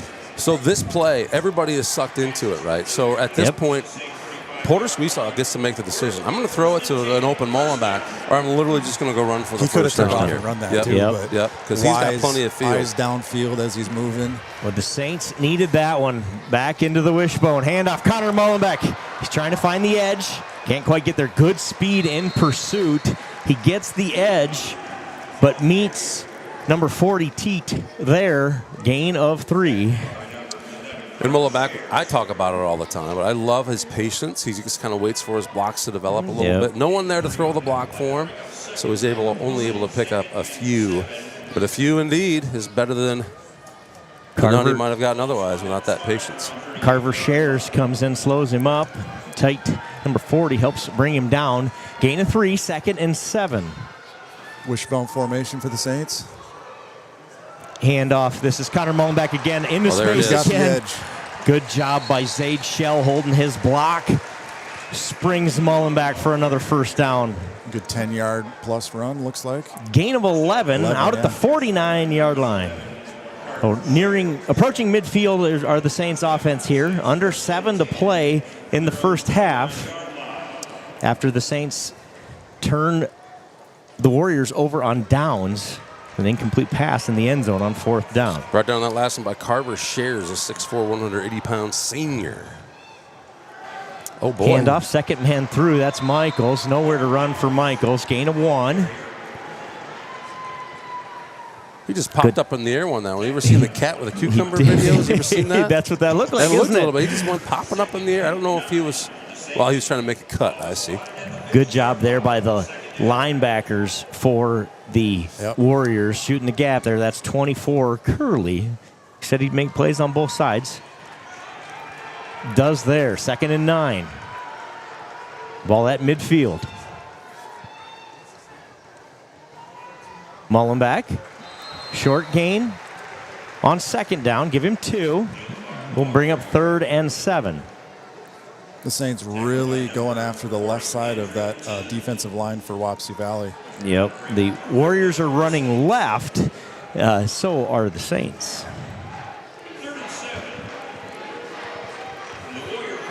Third and 7, big play time. Don't need it all, but you need 5 or 6. How about that? 4 downs here, Joe? If you can make it 4th and 4 or less, I think the Saints will go. A little miscommunication here by the Saints. Another timeout coming for your Saints. The miscommunication here on the play call in the formation. So Coach Clevenger calls a timeout. His second of the half. Can't take him with you. They can't. Use him up. And play clock was getting down there once again. But you're right, Joe. I agree. They got to split this at least to go for it on 4th down. This short field is not going to be something the Saints want to give Wapsie this ball back with what do we got remaining here? Yeah, 5.5 remaining in the first half. Yeah, if you don't get 4 or 5, if you don't get a 4th and short here, I'm punting if I'm the coach. Yeah. Pin them deep. You've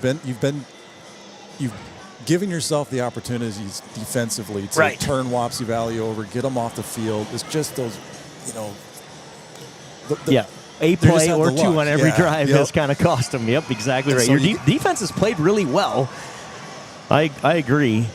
No, I think if this ends up, it looked to me like we were going to throw it there. If that was the case and then ends up incomplete, I punt it away if it's 4th and 7. Let's see what the men who actually know what they're doing decide to do. We just volunteer to talk. I was going to say we just get paid to talk, but we don't even get paid. You got it. That's how little we know. If you're just joining us, the Warriors win the toss and accept to receive. They go down the field, convert on 3 4th downs to score a touchdown. Trips right, single back in the shotgun. The timeout or whistle before the play. Going to get a timeout, Wapsie Valley. They didn't like what they saw there. They used their last timeout of the half. And their coach comes flying out onto the field talking to the guys at the top of that coverage there defensively. He didn't like the way they were lined up. That's, again, good coaching there because if the coach is that adamant for a reason, chances are something really bad was about to happen. He's going to use his last timeout. Broken coverage about to happen. Yeah, there was about to be a broken play touchdown for your Saints. Yeah, you got 2 guys playing defense on the right side of the ball, but you got 3 receivers over there. Correct. It looked like perhaps that's what the Wapsie Valley coaching staff saw over there, or thought they saw. So they burned their last timeout of the half. The Saints get the second half kickoff. Convert here, punch it in the end zone, don't give them much opportunity, and go score to start the second half, and you feel good as a Saints fan. That's the script we've got drawn up. Let's see if they execute it. They call in from New York with that script. Order up. Order up. All right. Whistles blown. We are back to action. 3rd and 7. Schwiesau in the pistol. Has Michaels back with him. 3 receiver bunch at the top of your screen. Option play. Option. Pitch. They knew it was coming. Corbin Michaels tackled for a loss. Caden Dana comes up big again. Loses 2. It'll be 4th and 9. And the Saints will punt it away. Or will they? They will. I see the long snapper coming onto the field. That's my clue. I was just trying to add some drama. So all the way back to the 50. They saw the option coming for sure. Great defense by Wapsie on that one. They did see that coming. It's been a very effective play for the Saints so far this year. Well worth that timeout. Braden Bance and Caden Dana come up big on Michaels, and the Saints will punt it away. Mullenbeck, I believe just his 3rd punt of the season, or 4th. Bounces at the 20. He's taking a Saints bounce. Rolls. Inside the 10. Inside to the 5-yard line. Beautiful punt. All the way down to the 5-yard line where it's downed by Michaels. So 4 minutes, 39 seconds to go. Wapsie Valley's got 95 yards to go. That was a nice punt. No timeouts. Very nice punt. Like I said, I believe the 3rd or 4th of the season for the Saints. I was going to say we should do that more often, but yeah, punting's no fun, right? No. When you have to, though. When you have to, get and you get one of those, yeah, that's a game changer. They flip the field there. Well, at the 5-yard line, the Warriors will have it. Under 5 minutes to play in the first half. Both teams score on their opening drives. Both teams stymied on their second drives. Curley with it. He is Curley stuck brought for down a in the loss. backfield. Great job there by Chase Haugen and Corbin Michaels. They 2-yard loss stuffed on the Curly play. inside the 3-yard line. 2nd and 12. You got to wonder how aggressive Wapsie Valley is going to be. Yep. They're up 1 score right now. I would wager to say that St. Ansgar looks like the better team, maybe. I mean, obviously we're biased, but some of their plays have been rolling out, dropping back to pass, busted coverage, scramble plays. So, you don't want to do a whole lot of that when you're on the 3-yard line. 2nd and 12 on the 3 changes your playbook. It limits it, no doubt about it. Let's see if they try to get the ball outside to Curly here, maybe on a little toss. False start. That'll back him up half distance to the goal. That's a tough one. Andrew Teat on that one moves early, and that is going to make it even tighter to the goal line. 2nd and 13 and a half. Do we have a 13 and a half on our scoreboard? Nope. Okay, we're going to call it 14 then, since this is Saints TV. Ball inside the 2. And that punt is just looking better and better. You know how you get that 2 points back from that 2-point conversion? I've got an idea. Let's see if the 2-yard Saints can loss execute. right here would do it. Hogan under center, hard count. So hands it off to Curly. Curly's met at the line of scrimmage. Great play by the Saints. No gain on the play. Guess who gets up last off the pile? Matt Clevenger and Corbin. Man, he has been a beast in this game. 57. Braden Halverson, the first man to meet him. The Saints can hold them here and hold them deep here. That's going to be a tough punt for these guys to make. So the Saints need to hold up here. They're not going to go for it down here on 4th down, I don't expect, regardless of the situation. Warriors use the entire play clock here. We're 9 seconds on the play clock. They want to get as much time off this clock as they can. They do just that, just a QB keep for Hogan. He rolls ahead for 2 yards, maybe 3. And the Warriors will punt it away from their own end zone. 4-down territory? No, sir. Not this time. Less than 3 minutes remaining. The clock's still ticking. So there'll be about 2:15 or so when the Saints go back to work offensively. Be just over 2 minutes left for the Saints in the half. They have 1 timeout left. So the Saints save their timeout. And Wapsie, if they got a punt, their punter's standing heels on the back of the end zone. You always got to hold your breath a little bit. Mullen back and Michaels back to receive. Good punt over. Great punt. Makes Mullenback retreat. He fields it about the 50. Going to get outside.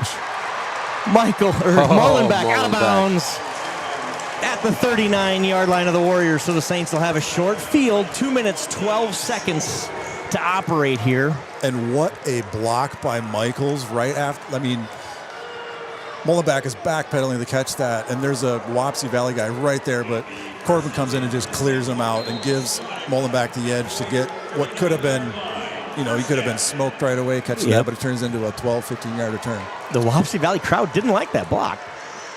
You might be able to hear through our mic. Well, Saints punt, on that last drive. Obviously pin them really, really deep. You get to take over here on the on Wapsie's side of the field. Porter Smith. There's that triple option. Corbin Michaels rolls up across the 25-yard line, down there at the 25. The ref so far behind the play, he misses 2 yards of the gain, calls it down at the 25. That's how fast Corbin Michaels is. I forgot to switch my graphics. I'm giving 1st and 10 Saints. Under 2 minutes to play. They have the ball at the Warrior 25. Here's what actually happened, folks.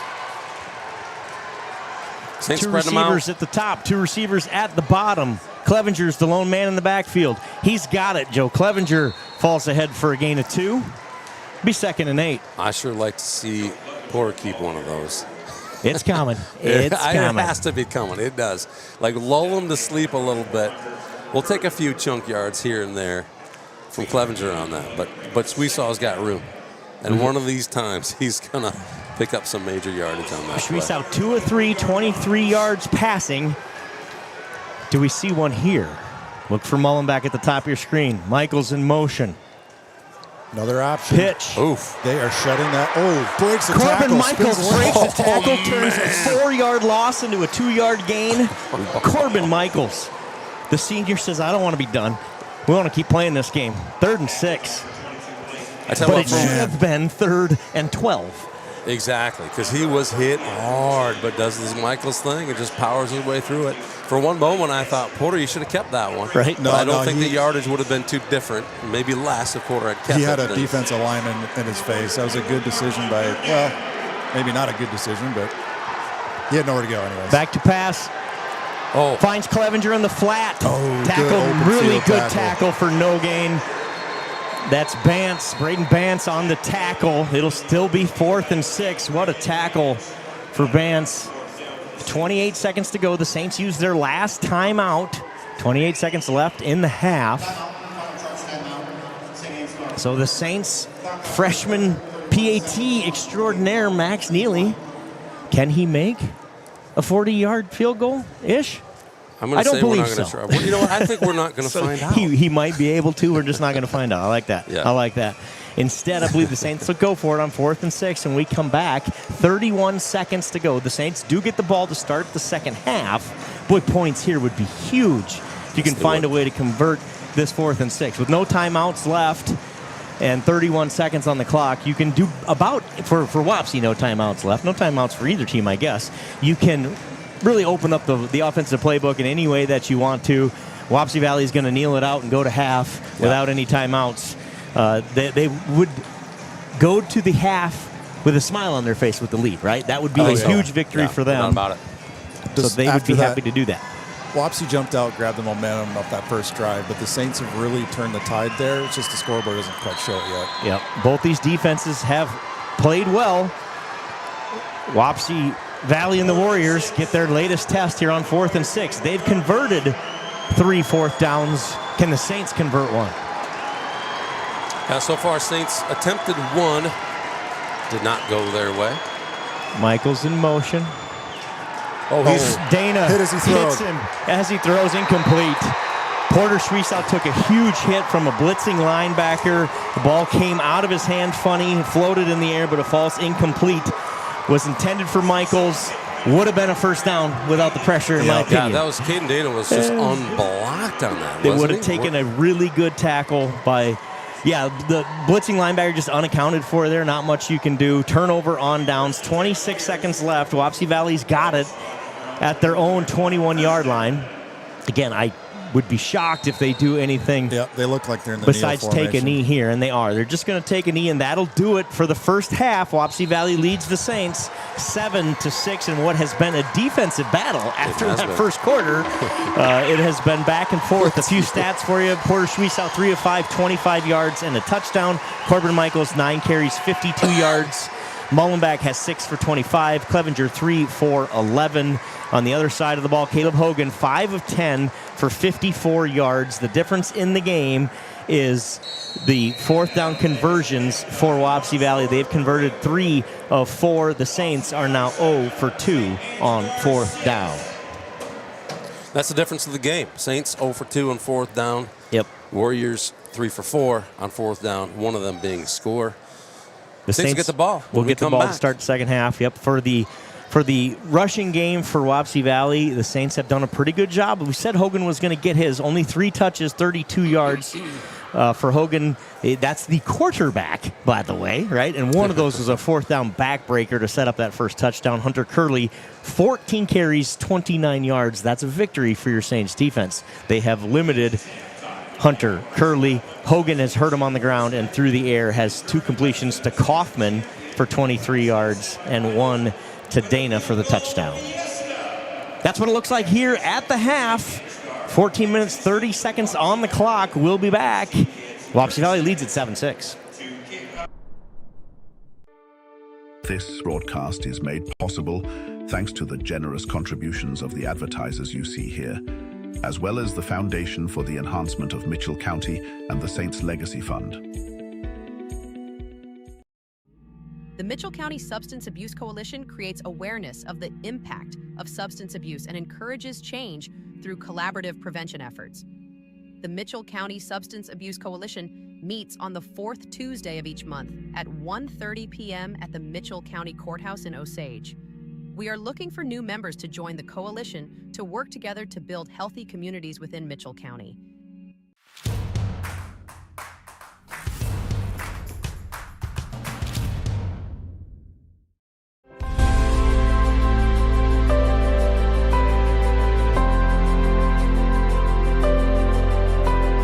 Mustache makes him a man. The candle makes him a ladies' man. Milkhouse candles. Tonight's the night. Life's full of bumps, but thanks to LR Falk, at least the road isn't one of them.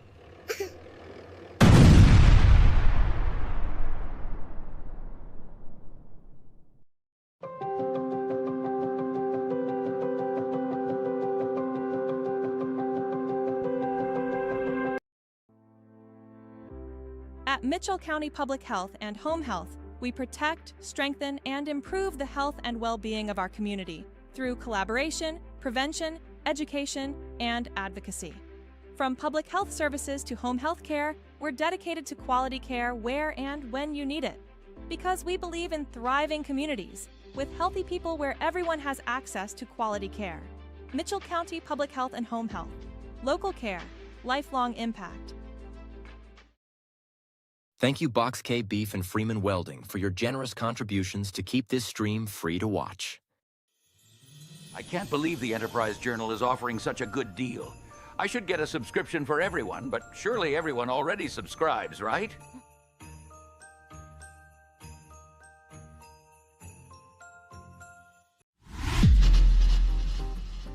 The Canine Cabin Kenneling and Pet Services proudly supports our Saints athletes.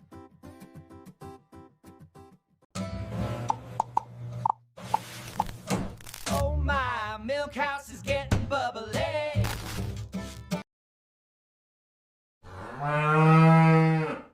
They've sealed up the roof tighter than a hippo in a hot tub, and now I'm homeless.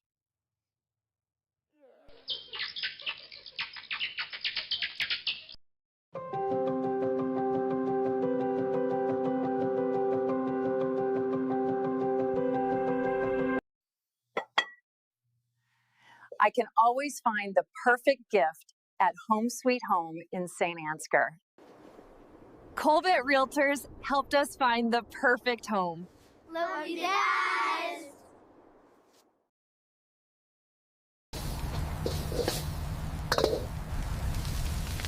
Relax. We've got a policy for that.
Every single job that we do, either one or both of the owners are on the roof overseeing and often installing the products, which is something that we really pride ourselves on and make sure that we're going above and beyond.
This broadcast is brought to you in part by St. Ansgar Chiropractic.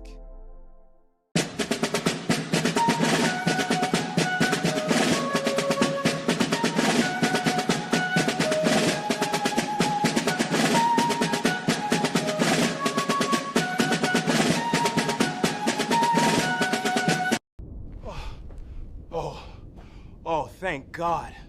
Please tell me you brought Paradise Pizza.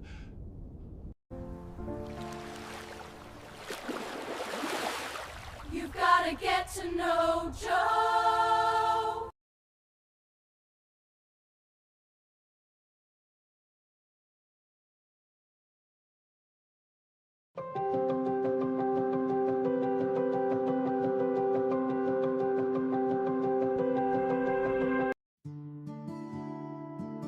Town & Country Insurance Agency is a proud supporter of Saints TV.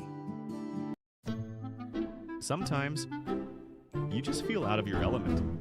That's when you call in a local team who knows the lay of the land. Because even when you don't play it perfectly, you've still got the team behind you. At St. Ansgar State Bank, we're that team.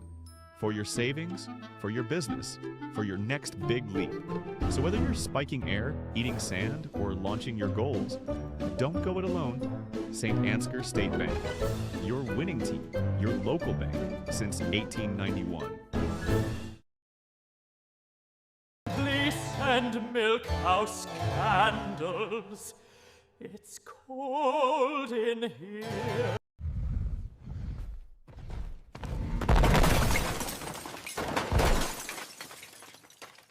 Time for a new golf cart. Miners Outdoor is major tough. Seed, chemical, nutrition, fertility. Three Roots Ag is rooted in rural, and that's why our roots run deep.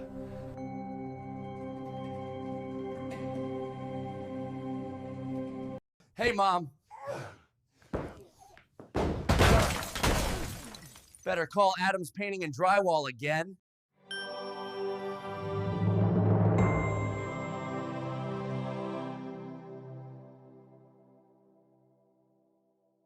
Just like a perfect figure skating routine, your financial journey deserves balance, precision, and confidence. At St. Ansgar State Bank, we support every step, from your first savings account to your biggest leaps in life. Whether you're carving out a future for your family or spinning toward retirement, our team is here to help you land it with grace. Local roots, trusted service, financial strength that shines. St. Ansgar State Bank is a proud sponsor of community champions on the ice and beyond.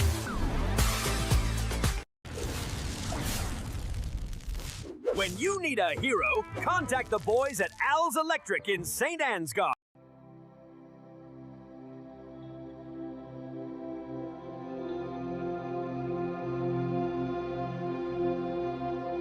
Family-owned and operated Patterson Seed is your solution to higher yields.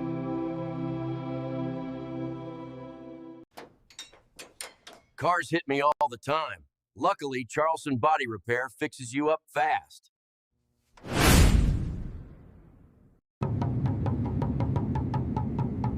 With soybeats.com, my candle making is on cloud 9.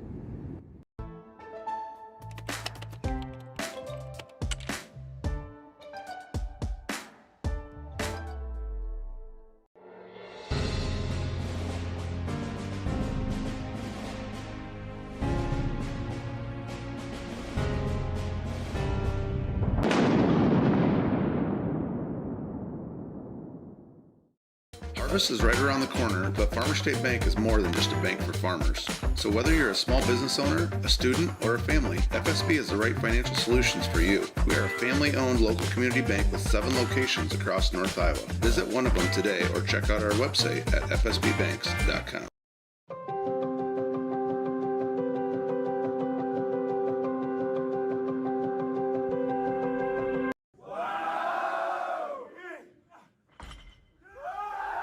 Oh my goodness!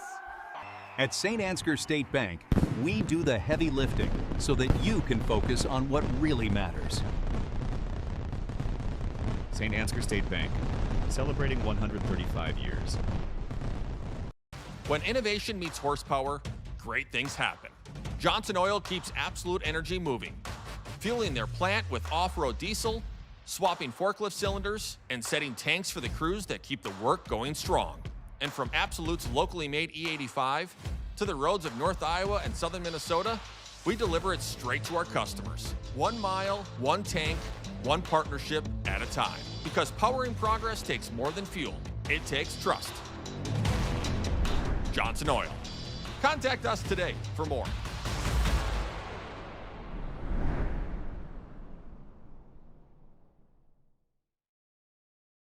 Before I knew Joe. Before I knew Joe. Before I knew Joe. Before I knew Joe. Before I knew Joe. Before I knew Joe. Before I knew Joe. Before I knew Joe, buying crop insurance was hard.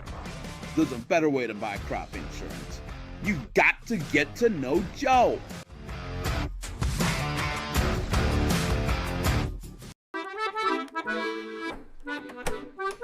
You know, there is a better way to buy crop insurance. You've got to get to know Joe.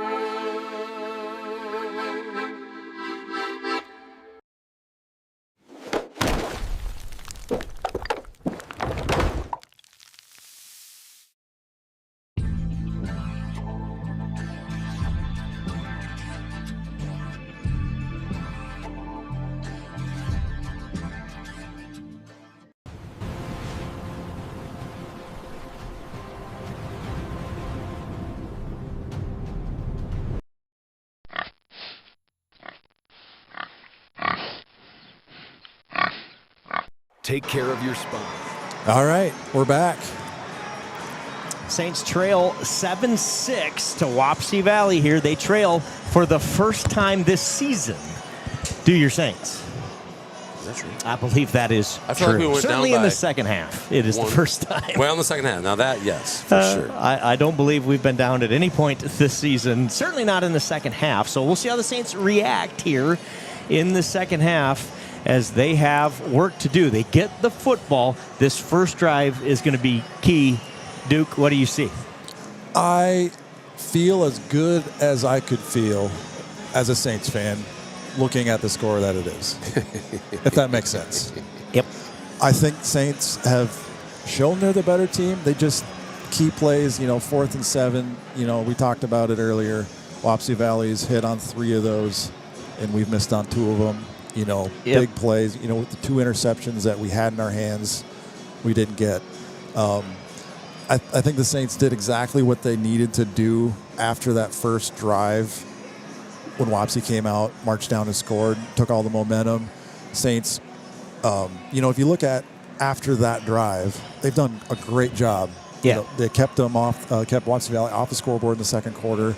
They controlled, I'm pretty sure, most of the time of possession. Maybe it's on one of these stat sheets here. It is. I'll get it for you while you finish this thought. But, Saints are doing what they need to do to win this game. They just, need to keep doing it and make those key plays.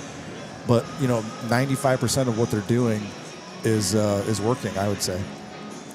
Time of possession, Wapsie Valley leads at 13:37 to 10:23, but they had the ball for 8 minutes of that first quarter. Exactly. Right? So since that drive, it has been the Saints football the majority of the second quarter and the end of that first. So you're spot on there. I think the Saints need to answer here. Come back and answer. I think we'll see some. We talked about this being a chess match, and both of these coaching staffs well prepared, have their kids well prepared. We will see some adjustments. As they called it in my house as a kid, when you move the chess pieces at halftime, that's cheating. It's not in football. They will move the chess pieces here and get some guys lined up in a couple of different spots, and both sides are going to do that. That's why it's a chess match, right? We'll see whose adjustments are better. I agree. If you miss the first half, we can summarize that pretty quick. Both teams score on the first drive. Wapsie does it with 3 fourth down conversions, the last of which converted to a touchdown. Saints on a fairly controversial, I will say somewhat controversial, 2-point conversion. No good angle. Saints fans think he's in. Wapsie fans are sure he wasn't. And there is the controversy. But we can take the controversy away and say, look, the official call on the field was Saints do not convert that. So Saints are down by 1 here, both teams scoring on their initial drive. And then they're both stymied on their next ones. Saints start that second drive deep in their own territory, able to hold them on 4th and goal or 4th and something close to the goal line.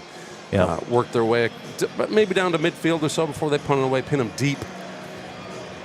This one's a 1-point game, guys. Saints are going to take this kickoff here in the second half. Here's an interesting stat for you. Total yards, Wapsie Valley 118, St. Ansgar 113. We talked about them being evenly matched. That's as evenly matched as you can get. And I think one of the bright sides, too, for the Saints is that they have not needed those, 3rd and long, 4th and long plays to hit on to sustain drives where Wapsie Valley has. So correct. If the Saints can, do what they're supposed to on those key downs in the second half, I think this is going to be safe in hand for them. Yep. So the Saints will get the opening kickoff here in the second half. They'll go to work offensively right away, needing a good drive to set the tone for the second half. A couple of individual stats for you.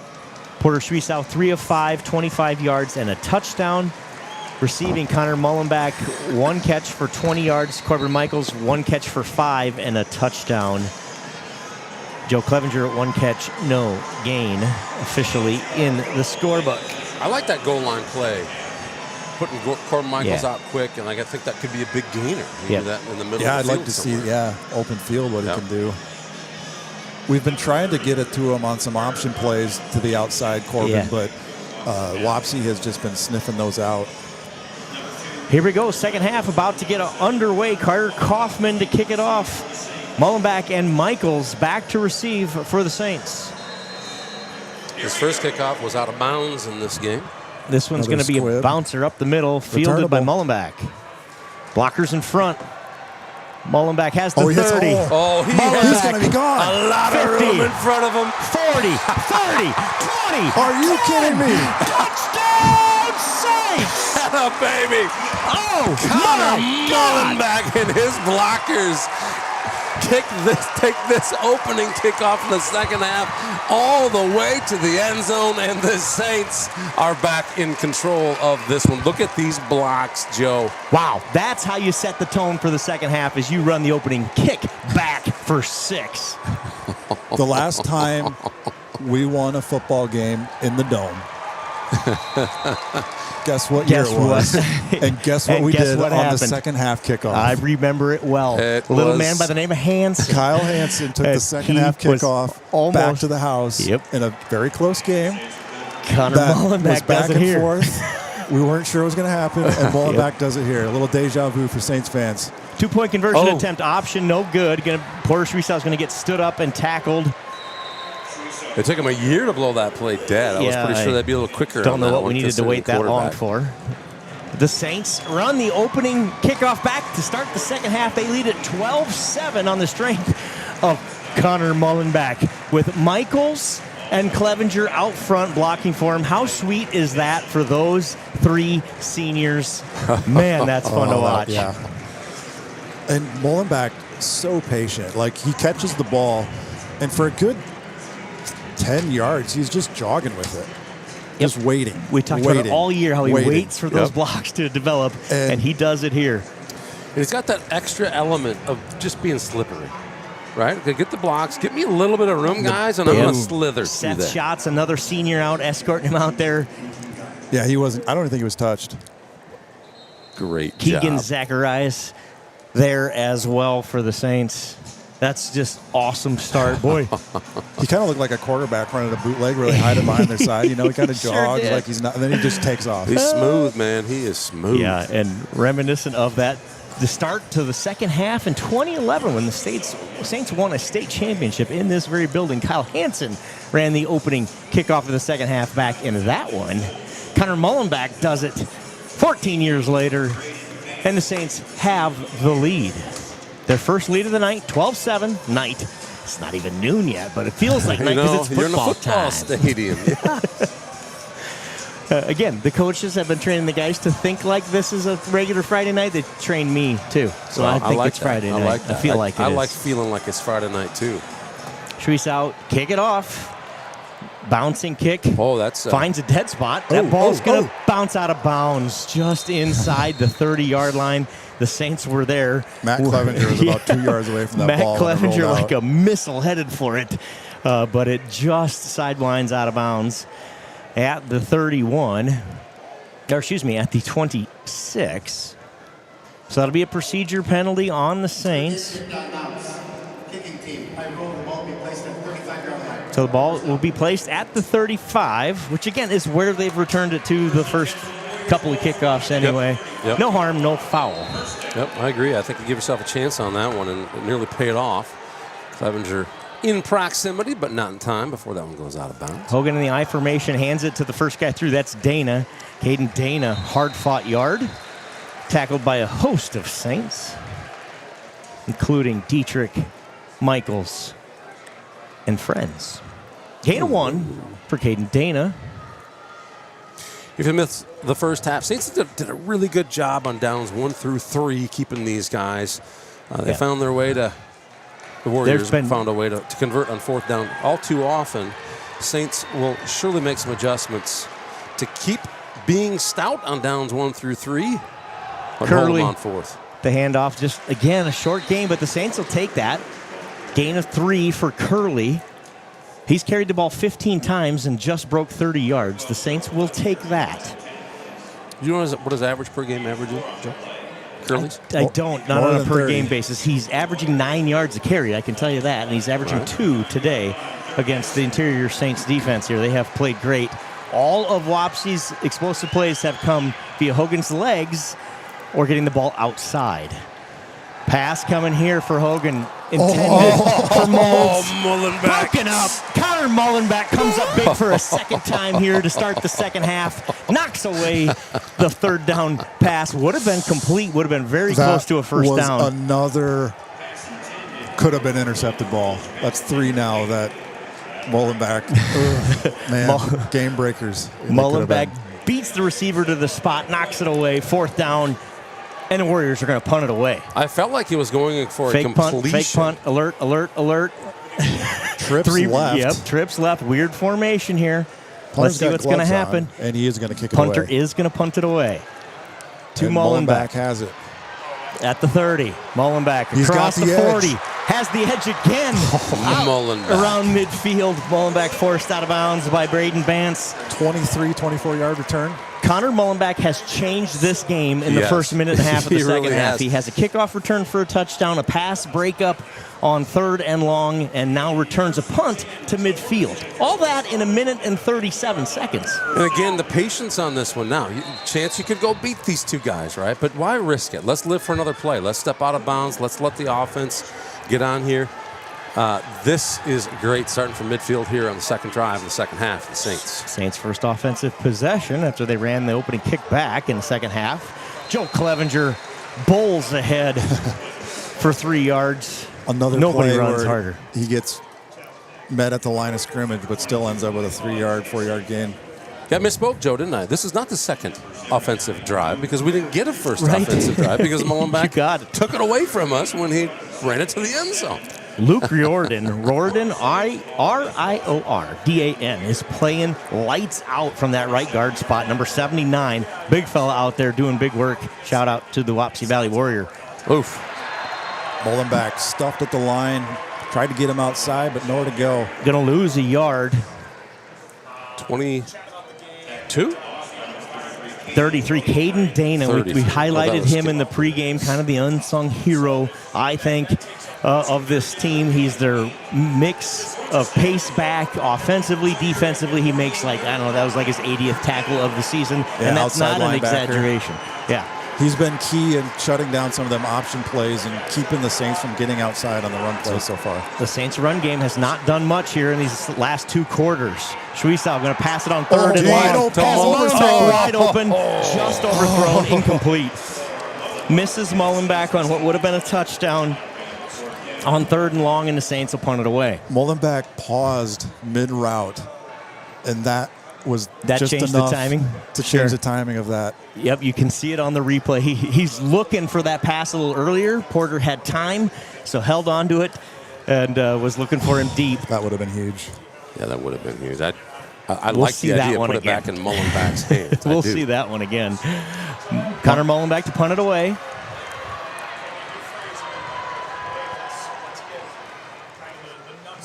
Mullenback, nice punt again. Gonna be fielded. That's fumble. That ball's on the ground, recovered by Baines. Oh, it's out again. It's out again. The Saints have it, but there's going to be fair catch interference on the Saints. Did he call fair catch? There's a flag down. There's a flag down Clev right where is arguing his case with the referee. The hats are getting together. So we're going to see the Saints recover the fumble inside the 5, but there is a flag. I did not see on the play. I didn't see it either. And both guys are going after that. The reason the ball's out in the first place is because Corbin Michaels destroyed the guy receiving the punt. Yeah, I didn't see the fair catch. I don't know, Joe, if you can see that on the. Let's go look for the stream here. Let's go look for it. Long deliberation here. Yeah, by the a lot of Zebras. talk about what's happening here. So the ball comes out of the receiver's hands, right? And there's nothing but a white jersey. I didn't see what number it was there, but I think he was down with the ball before it came out again, wasn't he? And then in high school, if he's got a knee on the ground, if he has possession and his knee is down. Here's a look at He it. does not call There's fair catch. There's no fair catch. Does he we have can see control? that on the replay. He did not have control He there. didn't have control. I think it should be Saints ball at the 2-yard line. And that was the call on the field, right? That was the call on the field. Long discussion. The Zebras are in a huddle here, having a very, very long discussion. The officials trying to get it right, which I appreciate. Let's get it right. But we just saw the replay. There's no fair catch called for. There's no So this big. could be He huge. didn't even really hit him. The ball just bounced off of him. Yeah. And I'm looking at the flag. I don't know on what the field. flag The could flag possibly was be. long after the ball was out. Like the second guy who fell on it had already fumbled it again when the flag came out. This is a big call by these officials. Is it very delayed flag? And there's still talking. Again, no fair catch. Oh yeah, he never had it. Complete muff. Just Yep, they're showing it on the board. No flag. No flag. Never has possession. Ball inside the 5. Wow, what a turn of events. The Saints have the football at the 6-yard line. That's the right call. The officials get together. They get it right. There was no fair catch. There was no... Yeah. And so the Saints recover the fumble on the punt. What a start to the second half. They have it first and goal from the 6. They did get that right, and boy, the way they were talking. So I have to. I don't think that they're they're not supposed to have any help. They're supposed to be making the calls there. Correct. But And is they it possible that they have a little bit of help? I don't believe they do. The game is so big that somebody could be in their ear saying, You're guys, right. I'm looking at You're it, right. make this call. Shreese on the wishbone, hands it to Michaels. Michaels trying to break outside. Hunter Curley says, not today. Gain of 1. Excuse me, no gain on the play. They mark him down at the 5. Good defense by the left side of the defensive line for the Warriors, and the Saints' run game has been unable to get going here. You got to give Wapsie a lot of credit for how they've been stopping the run today. They need a stop here. The Saints lead it by 5, have it second and goal from the 5. So they did give him 1, gain of 1. Second and goal from the 5. Summer May, thank you for chiming in. Option pitch somehow is caught out of the air by Corbin Michaels. He saved the Saints from disaster Yes, he there. did. The option pitch was tipped up into the air. Michaels gets it somehow, ruled down at the 5. Whoo-wee. That was looking a little too close for much like a comfort. 94-yard That pick was six. nearly a touchdown the other way, Yeah. no doubt. Would have been a fumble, but yeah, that was close. That was kind of a little shovel pass. Was it a there pass? from- Was it forward? It was forward, Okay. but he pitched it. Yep. So probably technically a pass. Moved down. Saints survived that one. Third and goal from the 5. In the pistol is Shreesau. What just happened? Disaster strikes turnover. this time, and it sticks for sure. The snap hits the motion man, and it goes right into a Wapsie Valley Warrior hands. They'll have it first and 10 at the 7-yard line. Wow. Saints had a golden opportunity to take control of this game, and they do not. Disaster strikes. So the snap, just premature, hits the man in motion, and it goes right to a Warrior lineman. Joe Clevenger was right in the crosshairs of that snap. Joe Clevenger slows down as he's running past the center on that one. Was he miscommunication all around just, there? Yep. Back to pass is Hogan. They have and it there's first and a 10. strike. And they great catch by Curley at the 40, a one-handed grab. He's got it all the way out to the 50-yard line. A 43-yard pass on first down from inside their own 10. That ball was overthrown, and he reaches out for it, bobbles it, and hauls it back in. What a Somehow catch. makes What a the catch. Now you see that pass coming in, and it's way ahead of Curley. It's just there's no way he can catch it, right? But he gets some fingers on it and somehow brings that thing in for a massive gain. And this game, which seemed to be all Saints coming into the second half, Warriors say not today. Wow. Warriors rush to get to the line. They got 3 on the play clock. They get it off. Hogan back to pass again. Under pressure from Haugen. Haugen sacks him right at the line of scrimmage. Loss of 1, a sack for Chase Haugen. The forgotten seniors man. making big plays today. Chase Haugen, the latest to come up big. Sacks Hogan. He had nowhere to throw it. Great coverage downfield. So Hogan was just going to tuck and run, which he's done very effectively today. Has 30 yards on the ground. Haugen gets him that time. Wapsie took a long time getting that play in after that big play, and I just don't think they were ready. Kind of snapped it in a hurry and led to a sack. 2nd and 11. Wapsie going to pitch it out to Curley. Curley met by Matt Clevenger for a loss of 2. Clevenger looks so much bigger. I think he doesn't. He's not a big dude, right? But he plays massive. He is playing big today. He has a bunch of tackles for loss on one of the best running backs in the state, no doubt. Just absolutely incredible. It's 3rd down and 12. Beautiful open field tackle there. Yeah. The runner tried to stiff arm him, and Matt just give you a big old bear hug and take you down. Brought down Curley for a loss. It's 3rd and 12. Hogan back to pass, looking at the top here, looking for 9. That's Molds. Double move. For a chance. That ball's incomplete. Mullenbeck almost had another one and then tipped it to Shots. But the Saints can't come up with it, but they do come up with the stop. Incomplete pass. And that's 4th and 12. How many almost picks have we had today? That thing is in 4. Shots' hands right there. Yeah, Mullenbeck breaks it up, and Shots has a shot at it, but can't come up with it. In and out of his hands. How about a punt return touchdown? We'll forget about that would-be interception. Wapsie doing a 4-receiver set with the punt. With the punt. They're setting something up here on this punt. We'll see. They do punt it away. They punt it away from Mullenbeck. It's going to bounce out of bounds at the 10-yard line. Really good punt. They're going to pin the Saints deep. Kaufman with a nice punt. And have a 44-yard net, no return. Ball will be spotted inside the 10. They rule it goes out of bounds at the 9. 1st and 10 Saints. 91 yards to pay dirt here. How about a 7 or 8 minute drive? And go 91 here for Tutty. You don't need to be crowded. I'm not even using that one. Yep. So the Saints have it leading 12-7.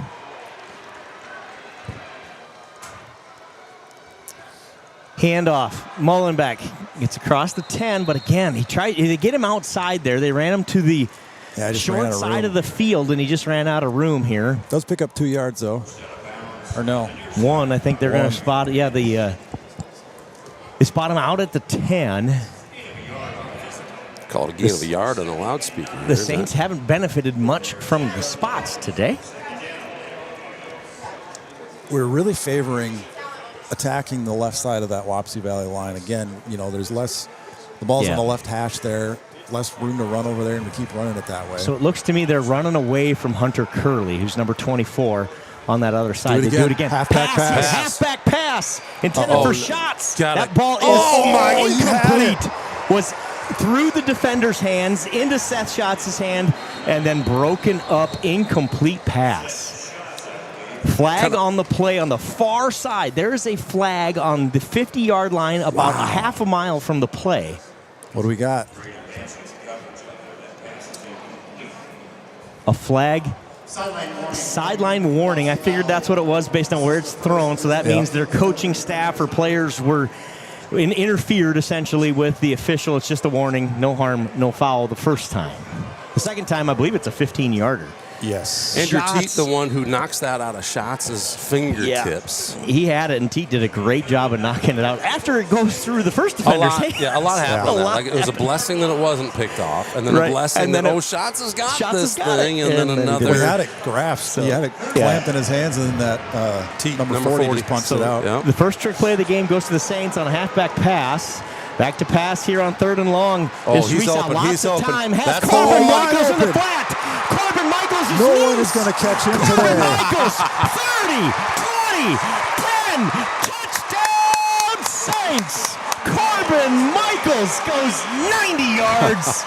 Touchdown Saints. Well-timed, great play. Michaels had to get something big going here, and he does.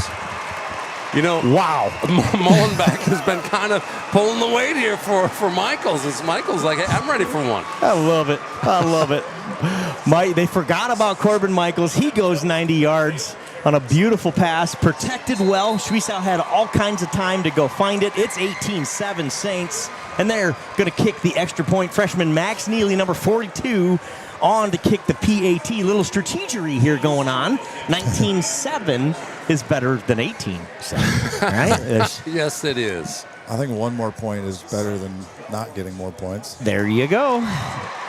They've been doing the ball no good. They've been doing a great job of stopping us on that, and that one. But the freshman's Saints, first kick in the dome. Maybe he'll make that his last miss in the dome. Let's get the rest of them from here on out. The Saints lead this one 18-7 when we come back. St. Ansgar Chiropractic.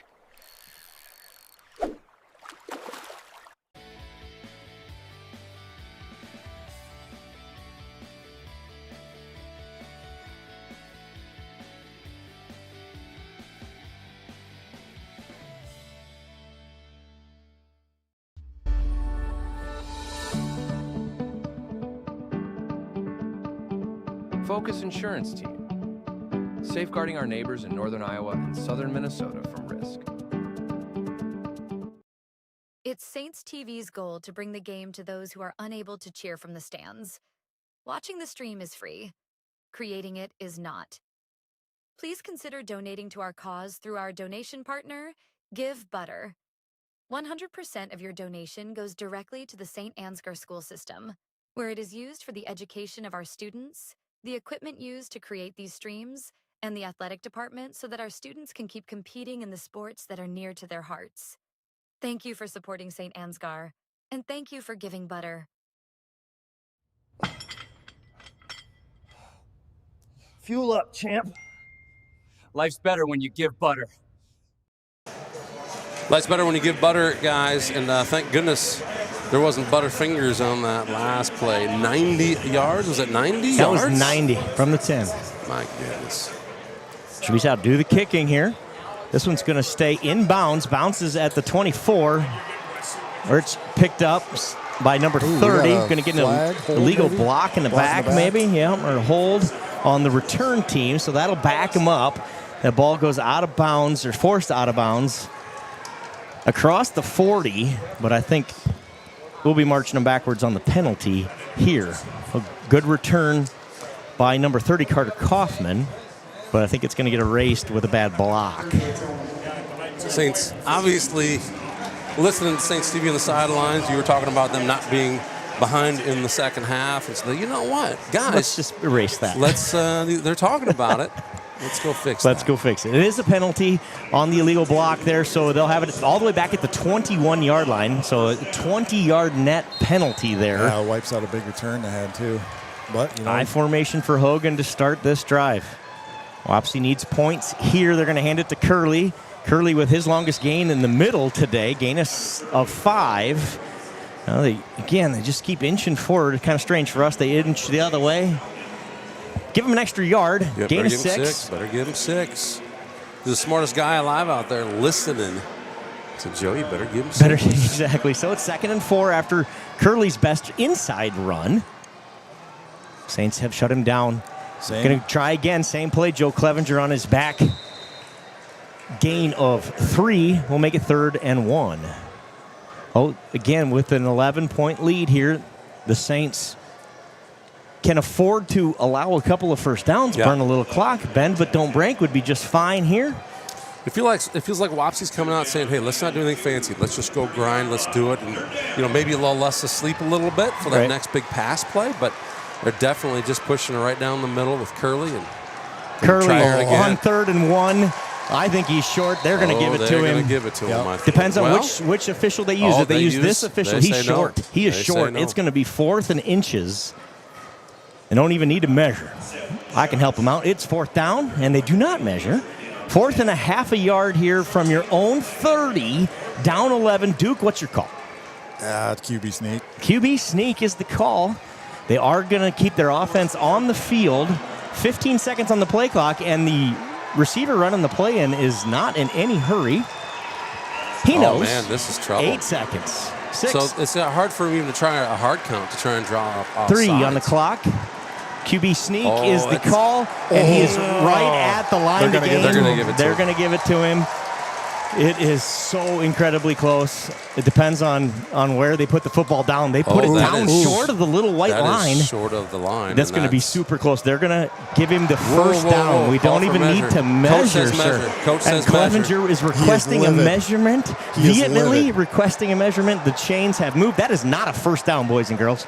That ball is short of the hash, and the first down marker is right on the hash. Wow. He's got to get a measure. What an incredible. I thought they had to give him one if it was that close.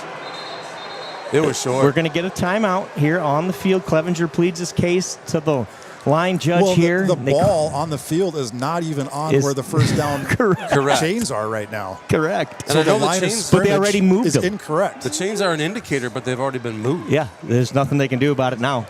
They moved the chains. Clevenger had a very real case there for a measurement. For sure. Well, we visibly can see the... Yeah, we're lined up directly with it. Whatever.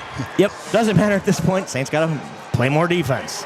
Corbin Michaels comes flying in on Curley, forces him out of bounds, but a big gain. It really doesn't go out of bounds. Well, now they come up. All right, much better. Gain of 5. Going to say they were going to call him right near the first down, but now they determine he does go out of bounds, where I called him out of bounds at the 36-yard line. I mean, it's got to be short when the ball is a yard short of where the first down line is. Yeah, exactly. 3 minutes to go in the third quarter. The third quarter has been all Saints. 2 big plays have the Saints leading. Curley. He's got some room to run, but great pursuit by the Saints defense. Joe Clevenger and Seth Schatz combined to bring him down. The pursuit by the red jerseys there, these Saints, was fantastic. Curley looks like there was a point there where he could have cut outside and had a lot of room. Yep. These Saints converge, take him down to minimize the gain on that one. Gain of 3, we talked about in the pregame. They'll allow him to have 3 yards all day long. 3rd and 2, except for here. Wapsie trying to muscle their way down the field. They haven't really dropped back to pass. Again. 3rd and 2, Dana. Inside handoff, bounces it outside, has the first down, tackled by Joe Clevenger after a gain of 4 and a first down. Caden Dana, he's kind of that change of pace back, big, strong guy. Talked about how many tackles he's made defensively there. He gets a touch offensively. He's been effective today. Yeah. In that situation. Caden Dana Jr., 5 feet 10 inches tall, 170 pounds as he's listed in the book here. Yeah, plays a lot bigger than that. He looks bigger than that, definitely plays bigger than that. So 1st and 10 Warriors. Under 2 to play in the third quarter. Out of the shotgun. Dana. Trickery. Quarterback or halfback pass. Underthrown.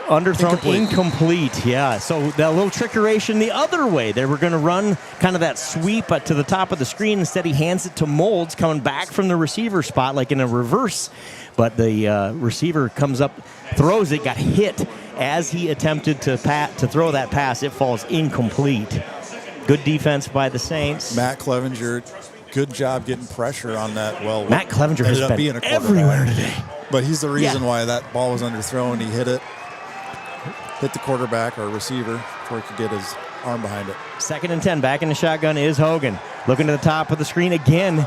Has a man. That ball is nearly picked off. Two Saints collide. The ball hits the ground. Goodness, I saw nothing but red where that ball was headed. The two Clevengers, Matt and Joe, are going to talk about that one for years because either one of them could have had an interception in the state semifinals.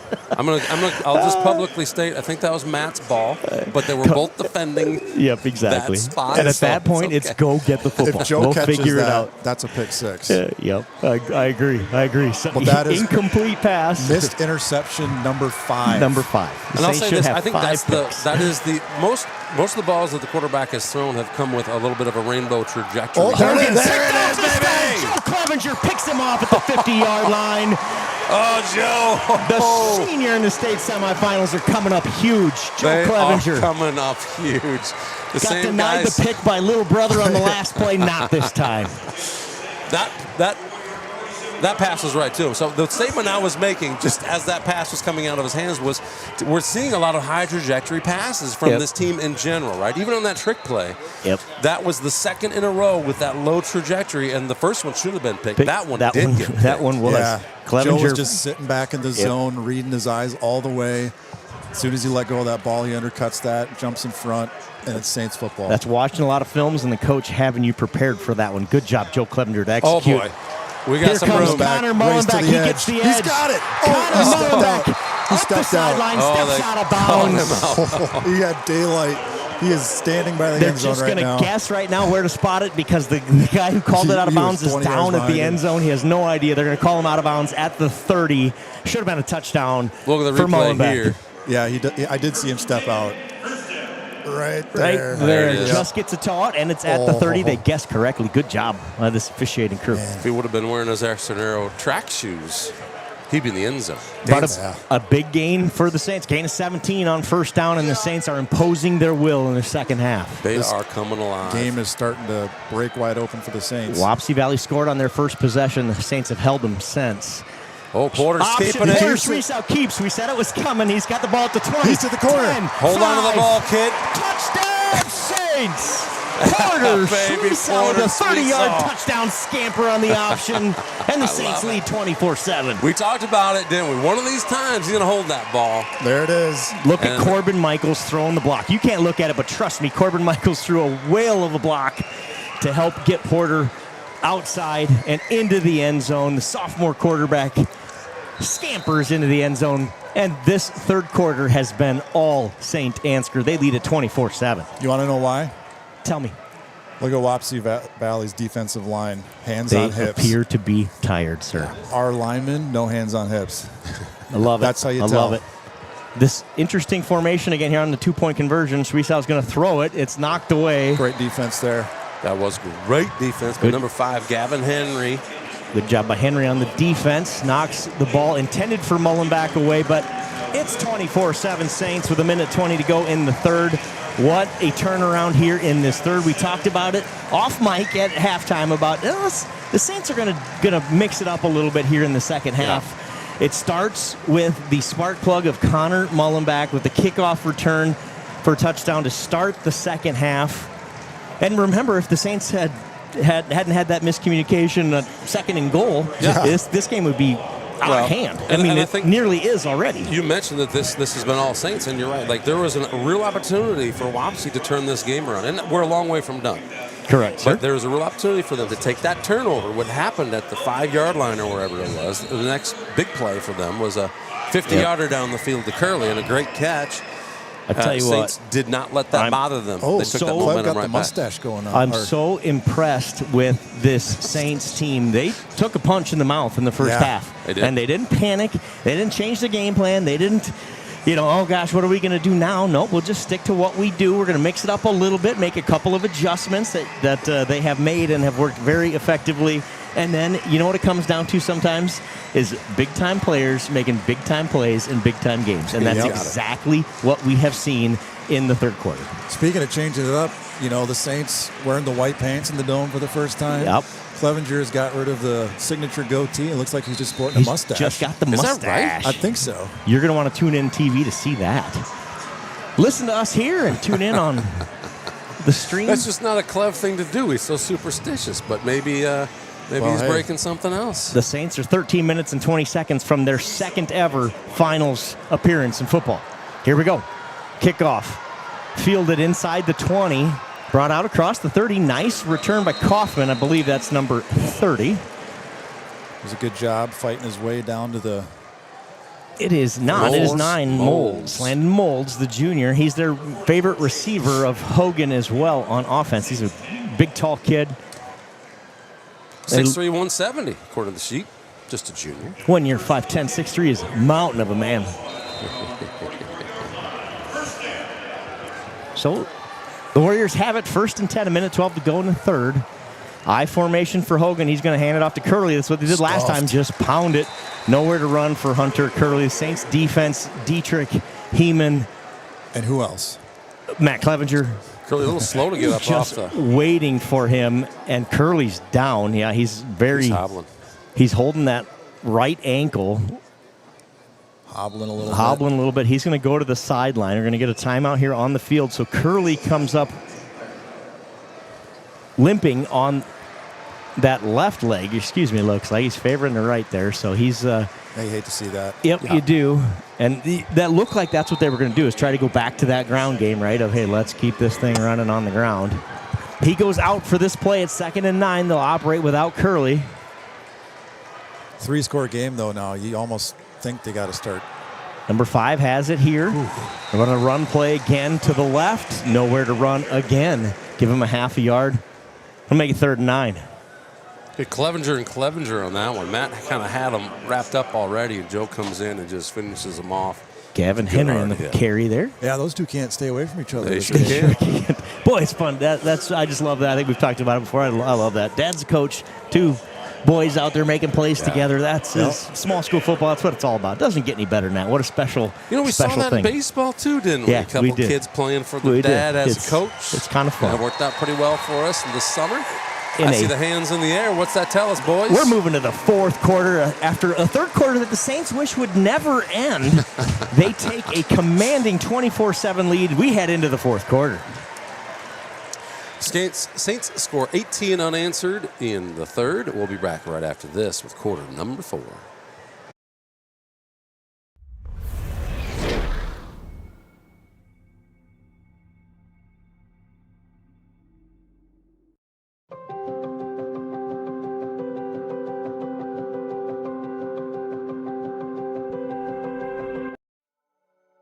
Thank you, Patterson Seed and St. Ansgar, for your generous contributions to Saints TV. For more information on how Patterson Seed can help you get higher yields, contact Mike Patterson at mike@pattersonseed.com.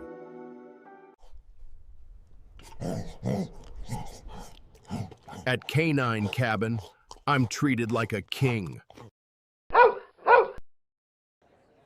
Invest in their future. Choose St. Ansgar State Bank.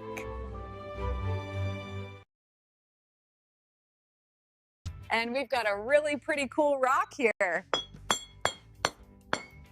This is from L.R. Falk Construction.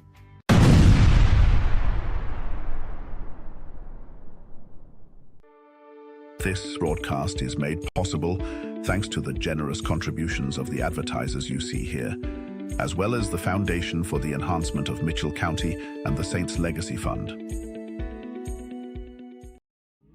The Mitchell County Substance Abuse Coalition creates awareness of the impact of substance abuse and encourages change through collaborative prevention efforts. The Mitchell County Substance Abuse Coalition meets on the 4th Tuesday of each month at 1:30 p.m. at the Mitchell County Courthouse in Osage. We are looking for new members to join the coalition to work together to build healthy communities within Mitchell County.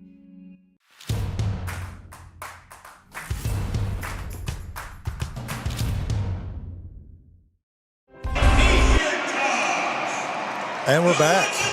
We are back. The 3rd quarter goes like this. Connor Mullenbeck, an 83-yard kickoff return for a touchdown to start the half. Schwiesau, a 90-yard touchdown pass to Michaels, 75 yards after the catch there, according to statistician Joel Carlson. Thanks, Joel. Schwiesau caps the quarter off with a 30-yard touchdown run, and the Saints lead 24-7. as we head into the fourth quarter. Wapsie Valley's got the football. It's 3rd and long. I'm glad you mentioned Joel on that. Thank you, Joel Carlson, for keeping our stats up to date. Joel is ahead of his hours. We didn't expect to have Joel this time. Hopefully he can get ahead on his hours next week as well. We finish this one off. We land to play back here again on Thursday. And Kimba Tsunami on the scoreboard tonight. That's not light work. I tried to run that football scoreboard. Volleyball's easy. It's just a point, right? Football, you got clock, you got timeouts, you got flags, you got quarters. So the players and coaches can't start to look ahead to next week, but guess who can? Us three. Can. Let's say the Saints finish this thing in the last 12 minutes. They will move to the championship game next Thursday. Right here in the Dome, they will play the team who wins the game that happens next. There's a 1 o'clock game here in this Dome that's already, I can tell you, not going to happen at 1 o'clock because it's noon now. That game will start late, but the Saints, if they can hang on here, will play the winner of MMCRU and West Sioux. Guess who West Sioux's head coach is? Guess what his last name is? Head coach West Sioux. I know some people over there. You do? But you're just going to have to tell me. I believe his last name is Shrisau. So you know that number 6 who just threw a 90-yard touchdown pass for the Saints? Yes. I think his name is Porter Shrisau. And his uncle Ryan is the head coach for West Sioux. No. Wait a minute. If that's true. Devin's brother, Ryan, is West Sioux's head coach. So that might be a fun storyline. The Saints can finish this one 3rd and long. Hogan big chucks pass. It deep, incomplete. Overthrown. Wide open. Number 80. That's Bance. Yep, intended for Bance, but Hogan just missed him. It would have been a big gainer had he been able to put it on him. It looks like the Warriors are going to punt it away. Great graphics. And 9 at the 35-yard line. You hate to wave the white flag here, but at the same time, you hate to give the Saints too good a field position. They didn't tell the punter they were punting, so he has to come out of his receiver slot. And maybe they're not. And go back to punt here. Maybe the play is look like you're punting, but don't really punt it. Maybe. Mullenbeck, the lone return man. Short punt this time. Fair catch called for at the 33-yard line. He hauls it in, does Connor Mullenbeck. The Saints will have it. 1st and 10 at the 33 with 11 seconds gone in the 4th. Yeah, I think I give Wapsie a lot of credit, like offensively, defensively. I think they've been calling a really, really good game here. That 4th and forever.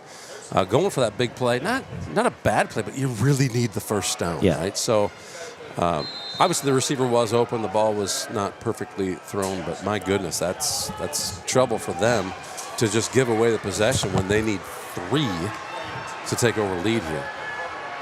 Shrisau under center in the wishbone. Going to hand it off to Corbin Michaels. Corbin Michaels bounces it outside to the 40, and the Saints' offensive line is imposing their will. 8-yard gain. 8-yard gain. Hunter Curley not back in there for Wapsie. Is back in there. Hunter Curley back in for Wapsie Valley. He's still got a little limp, but he is back out there. Gain of 8 for Michaels on 1st down. And we talked about the Saints wearing them down. I believe we've reached that point in the game. We've wore them out. Our guys making big holes, big push for the big fellas for the Saints up front. Down the middle. Clevenger, just a shoestring away from breaking a big gain. He gets the 1st down out to the 46-yard line. Goes Clevenger, gain of 5. Let's shout out those fellas up front. It all starts there. Center Hudson Ostrander on his left side. Aiden Beeson and Derek Heeman. On the right side, Braden Halverson and Jackson Vroom. Those fellas have done big work. I think we said it in the pregame last week. They don't want recognition, they want respect, and they have earned it today. Boy, have up they front. ever. Fun to watch that all-senior offensive line. What a work. Add Chase Haugen, 44, in the tight end. This is a handoff to Michaels.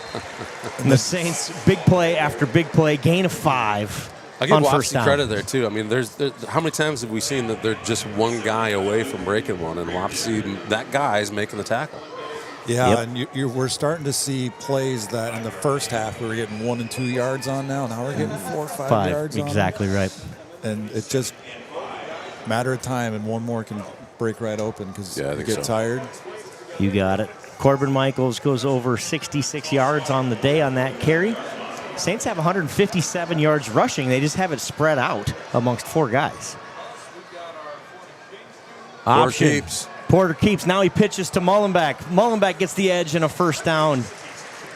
Mullenbeck, gain of 5, forced out of bounds right at the first down marker. We know if it's close, it's a first down, so that'll be a first down, Saints. Yep. And I love that call. And I'm sure we've seen it this way before. Maybe this is the vantage point, but Porter was already past the line of scrimmage, correct? And he just kind of backward flips it in that case. So he's already picking up some of the yards before he flips it outside. He had a gain of 2 or 3 before he flipped it. Exactly. So get a couple more. I love it. I love it. Didn't have to commit too early. He had some field in front of him. Wapsie shut that option play down in the first half, but the Saints have been effective with it here in the second. Trey's getting ready for one here, guys. He's ready. I don't know if we're even Clevenger inside. I don't think we will either. No, I don't think we will either, but Trey would like one. Joe Clevenger hogtied by Curley after a gain of 4. I think the Saints happy to just grind it out from this point forward with the big lead. They got a finals date on their minds. Saints in Warrior territory. Hats off to this Warrior team. They battled in that first half. They had the lead 7-6 at the half. The Saints trailed for the first time in the second half all season, and they answered quickly. Erased that deficit on the kickoff return to start the second half, and it has been all Saints in the second. Corbin Michaels with it. Out of the wishbone. Sheds another one. Corbin Michaels has another first down and a gain of 8. We've seen a lot of good Saints teams through the years. This is football, so every team, it doesn't really even matter how good you are, I'll say, in the regular season. You got to stay healthy to make it in the postseason. Saints are about, I would say, as healthy as I've seen them so far. Yep. And I think every team is going to have their share of injuries. You see Curley kind of hobbling out there. He's still playing, right? They still need him. Yep. But you're not going to get 100% He's on not these definitely guys. not 100%. Yep. And nobody's 100% at this point of the football season. Even if you're coming up without that limpy, you got some bruises, a little wear and tear on the body here in November. Blitz. Saints beat it with a little inside run. Porter keeps it. Schwiesau keeps it. Great tackle. Whoa, what just happened? So Porter's on the ground. He's clearly down. Whistles down, and number 5 there just stays rolling around, twisting his ankle a little bit. The Saints fans the crowds don't like that one. That's Henry. Makes the tackle on a good play, stayed home, and Schwiesau with the little option play, kept the ball, rolls out to the right. I don't know why that's a 15-yard penalty. For sure, that's dirty. No reason that's not a flag. Like, he's clearly down. And the official's standing right there. That looked like Kurt Angle trying to do an ankle lock back in the WWE days. Yes. Like, what was that? Yeah. Yeah, in real time, it was bad enough. But when they did the replay, it was way too evident. Wishbone here for the Saints again. Going to hand it to Clevenger. Clevenger bowls ahead across the 25-yard line. Still on his feet. Now 5 is pushing and shoving. Now we're going to get a penalty flag. Is that same kid? Same kid. Same guy. So a 15-yard penalty tacked on to the end of the run here. I was wondering what the crowd was 5's going to go to the sideline. Frustration's starting to set in, but there's no room for that. Coach wisely takes him out, having a word with him right now. Yeah, good run by Clevenger there. Going to be a gain of 5 pending the penalty. Let's see what they call this here. Unnecessary roughness on number 5 for the defense is going to be the call. So tacked on to the end, that's a half the distance to the goal penalty. It'll be first down Saints at the 12.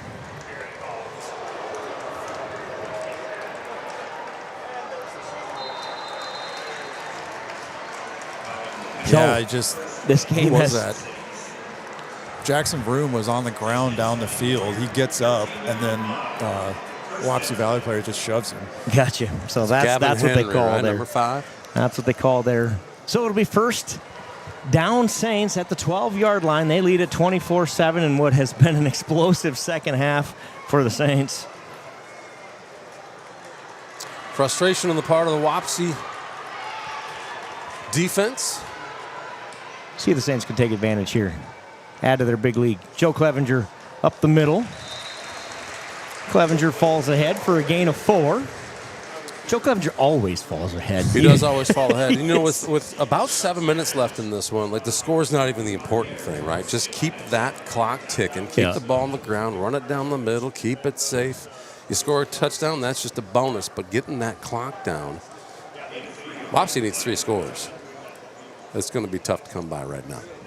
Yeah, and you hope for no more of that after the play funny business. Kids can get hurt doing Right, that kind yep. of stuff. And So. I get it. They're frustrated, and now it's like, all right, everybody calm down. Just relax. Let's just go finish this thing. And so far, it's been one kid, right? We can't say the team is acting funny. Option play, Schweisau's got it. He's going to score. What a block by St. Shell. Touchdown, Saints! Oh, Porter. Porter Schweisau twisted ankle and all runs her into the end zone. 9-yard touchdown scamper, and the Saints lead at 30-7. I think that twisted angle helps them make the cut right here, right there. That twisted ankle gave him just a little extra traction to score the touchdown. Great Second job, Porter, touchdown run for Porter today. Threw a touchdown pass to 2 touchdown passes to Corbin. Yep. If we go through Porter's day, it looks like this. 4 of 7, 115 yards, 2 touchdowns passing, 3 carries, 41 yards, 2 touchdowns rushing. How about a 4-touchdown day for your sophomore quarterback, Porter Schweisau? Neely to get the extra point. The first in the dome for Neely is good. Dead center. And the Saints take a 31-7 lead. Now we can start thinking about next week here. Yes, sir. In Saints country. What a season this has been for your Saints. They're looking to cap it off with a blowout victory here in the semifinals. You know, we talk so much about Corbin Michaels, Molenbach, Joe Clevenger running the football, but Porter's kind of been the offensive stud today. Yes, he has. Yeah, we talked about it in the pregame that he might be the key, what we do with him through the air, and he has made them pay not just through the air, but on the ground. 4-touchdown day. Zayd Shell with a great block on that option run there, too, to help seal the edge. Jack Mendoza, watching from Syria. Jack Mendoza. Former kicker here. You bet. He's kicked a few PATs in his day. Thanks for tuning in, Jack. A few in this building. Yeah, a few in this building. That's a great point. Appreciate the comments today. St. Ansgar native Eric Haugen here at the half. If you didn't get a chance to see that, go back and watch the footage. It'll be posted on the Iowa High School Athletic Association. Go watch that. Thanks for your service, Mr. Haugen, and being a great representative of our St. Ansgar Saints. And our country. Amen. So the Saints have a big lead here with 6:39 to go. They lead at 31-7. Schweisau to kick it off here. Let's see what we do. We talked about, saving wear and tear on the body. Let's see what the Saints do here. Bouncing kick fielded at the 22-yard line. Hanson waits for a tackle or for a block. Finds one. He's still on his feet. He hasn't gone anywhere yet. Finally gets out to about the 34-yard line. He used about 2 minutes of clock to get that one done, but that was an impressive that little was ultra patient. Run. Yeah. Very patient. That was, you went ahead 10 yards, back 10 again, and then forward 5. And forward 10, and then back 5, and then I think he was running in circles there for a little bit. So under 6.5 to play here. Few substitutions in up front. We talked about this defensive line rotation. Looks like Dolph and Wagner are in to join Halverson and Haugen on the defensive line. That's not unusual. I wouldn't call that. That's kind of our normal rotation. Man. Nowhere to run. Handoff. Yeah, exactly. Great pursuit from the Saints defense. That's Curley, who's a little hobbled, tackled by Matt Clevenger. Matt Clevenger has had a day today. Seth Schatz in there as well as Brody Dolph. If you're giving out game balls on each side of the ball, we talked about Schweisau on the offense, but Matt Clevenger today defensively has been incredible. Amen. He has been great. As you said, lined up. Hogan nowhere to go, going to run with it. He's tackled by Halverson. Great sack? Read by Halverson. I think they're going to give him a gain of 1, but what a great job by the senior. I'm going to use my sack graphic. I've only used it once. Do it. He just makes a beautiful play, kind of senses this, like, okay, I've got my man beat, but if I just shed him, I can go find Hogan. He does just that. Gain of 1 on the play, 3rd and 9. It's a nice stunt play there by the defensive line. Showed up after those first 2 drives. Whatever adjustments that these coaching staffs made, I tell you what, hats off Coach Clevenger and his group. Ooh. Incomplete pass. That was intended for Molds. Another over the middle pass. Yeah, exactly. Kind of that slant. It's off his fingers. Incomplete pass there, and it'll be 4th and long.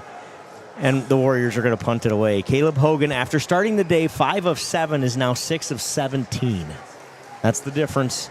Whatever the Saints have done defensively to keep him kind of off kilter. He had 50 yards on the first drive, has 40 yards since. Thanks to Joel Carlson for the stats. I do love the way the Saints are defending the pass, especially against a team with a running power. You got it. High punt, but not very far. So that's gonna hit a red jersey. Scatter is the answer there. Takes a Warrior bounce across the 40, down to the 35, still rolling. Going to make it all the way to the 33-yard line. So a poor punt that went straight up, but takes a fortuitous bounce for the Warriors.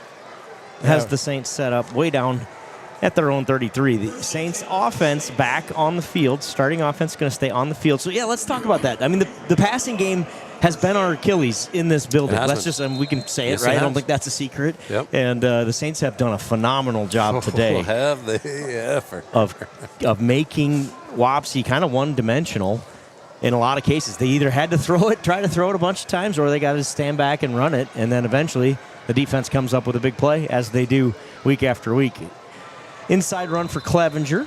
Saints happy to keep it on the ground and run this clock. Under 5 to play. The Saints are 5 minutes from their second state championship game appearance. You know, we talked about having 5 interceptions we could have had that we didn't. Right. And it's not like, oh, it's a bad thing, we're not grabbing them. Well, the reason why is because we're playing good pass defense and getting our hands on it, being there where the ball is. You got it. Exactly right. And there was a little strategy change today. I think I saw Trey Johans playing a little more cornerback. It did feel like that, and JT Red playing a little more safety today, and that looked like that worked out very well. Again, a little strategery. Joe Clevenger up the middle on that last one for 2 more. A couple more. 3rd and 6. Oh, now they move it again. There we got the Saints got the extra yard that time. Gain of 5. It's funny as a commentator where you know that's kind of you're trying to get how big a gain that is and where it's at. Yeah. You notice a lot more how much that placement moves. We got Joel out there listening. We got to give him good information, right. You guys. So gain of 5, 3rd and 5.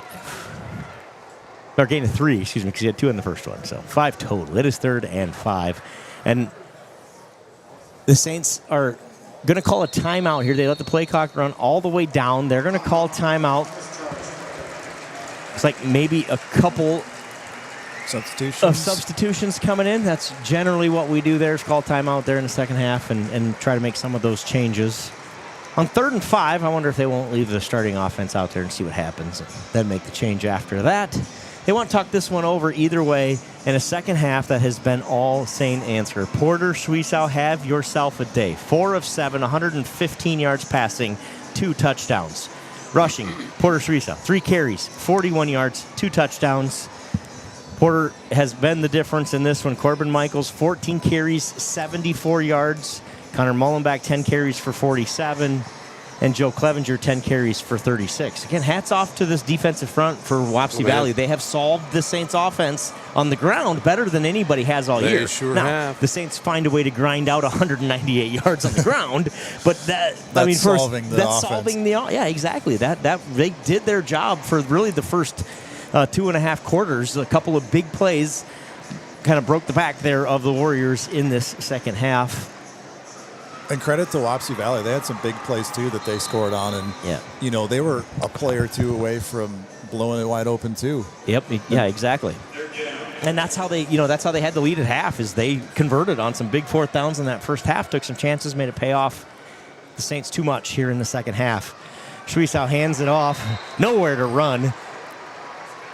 For, let's see, is that Michaels? Yeah, Mike. No, it's Mullenbeck. Mullenbeck. -1. Loses like 6 yards on the play. It'll be 4th and 11. Nicole Cole, thank you for chiming in. She loves the football graphics so that she can pay attention without having to listen to our voices. Without having to, yeah. What's that supposed to mean? She won't be insulted. She can't hear us talk anyway. Oh, that's right. We can say whatever we want. 4th and 11, the Saints will punt it away. It'll be under 3 minutes to play on the punt here. We talked about people turning us on to listen to the audio and not watch the graphics, but people are just That's Yeah. You flipped the script, my friend, Mr. Duke. Connor Mullenbeck matches his punts on the season on that one. Almost blocked, but he gets it away. Another fumble. Ball's on the ground. Wapsie Valley gets it back. Nearly more disaster for Wapsie Valley on the punt. They fumbled one earlier. That one hits the turf, but they recover. They'll have the ball at the 34-yard line. Corbin Michaels gets up slow. Little hobble. Boy, hate to see that. They treated it like a cramp. So he stayed up there, asked for the guy who was, I don't even know who it was, helping him get him up. Oh, help him stretch it out. And then he's stretches it out, then he's back up. So I think he's just a cramp. Just a cramp. We didn't stay at a Holiday Inn Express last night. No, we're not a doctor, but we did stay at a Holiday Inn Express last night. We're neither, it turns out. But you know what we are? We're headed to the state championship game. Saints lead at 31-7, 2:45 to go. Running play for Curley. He cuts it back. Has near first down yardage. His biggest run of the day, gain of 11. Hey, it's funny. Curley's running the ball like he's not hurt. When he gets back up, he's howling a little bit. Yep, little adrenaline when you get that football in your hands, right? Turn that pain off just long enough to go make a play. Oops, I got the ball in the wrong spot on the field. I think Nicole Cole just doesn't know what she's missing, guys. I can't be too. I'm just glad she's tuning in. Maybe she's like at a place at work where she can't, you know. They have. Yeah. Well, she did kind of reference that's true. Curley with the carry, gain of 5. Tackled by a host of Saints. The Saints come up with the football. The Saints come out of the pile with the ball, but again, the officials say, no, sir. Ruled forward progress and stopped. And they're going to rule him for down for no gain. Not only do we not get the football, we don't get the 10-yard loss either. Brody Dolphin on the tackle. Yeah, if they hold their breath and don't blow that whistle another second or two, that ball was out. Right. 2nd and 5, though. Ball at the 50-yard line. 4 plays left in this game. Wapsie would like to end this on a positive note here, going deep. Pass play intended for Molds, incomplete. Connor Mullenbeck in on coverage. That was a deep ball, 30-yard pass intended for Molds. Good job by Mullenbeck staying with him, not letting him run under that ball very easily. That's been the difference in this game, is how our defensive backfield has played against their passing game. Really nice job allowing just 6 completions on the day. You subtract, now you can't do this, but you subtract the 42-yard completion, right? And the Saints have given up less than 50 yards of passing today, or around 50 yards of passing today. It does not feel like that. No, it does not. Curley gets the first down on the run outside, gets out of bounds. Short of the 40-yard line of the Saints. Going to give him the first down at the 44. That is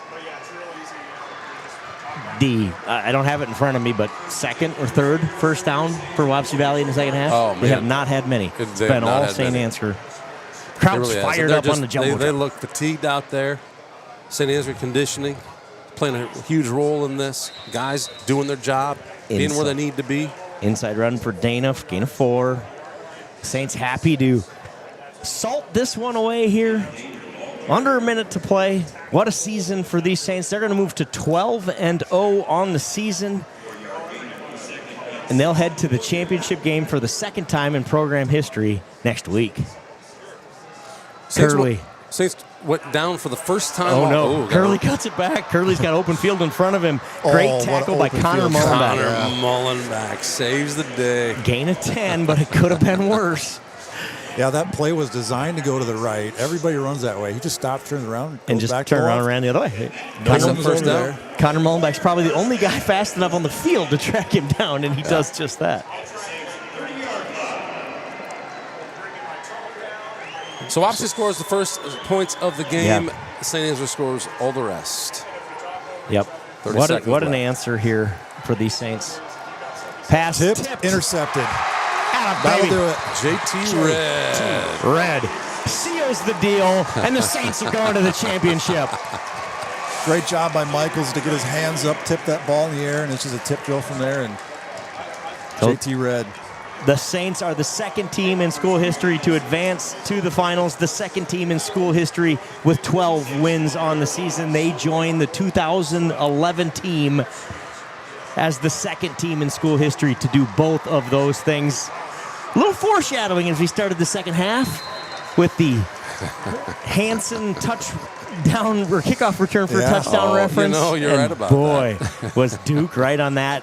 Schwiesau takes a knee, and that will do it. Congratulations, St. Ansgar. You're headed to the championship. We will see you next Thursday right here in the Dome. Congratulations to the Wapsie Valley Warriors. They had a great season. Will end their campaign at 11-1. They played hard today, played a great game, challenged these Saints in the first half. The Saints come up too big in the second half, 31-7. The Saints are going to the ship.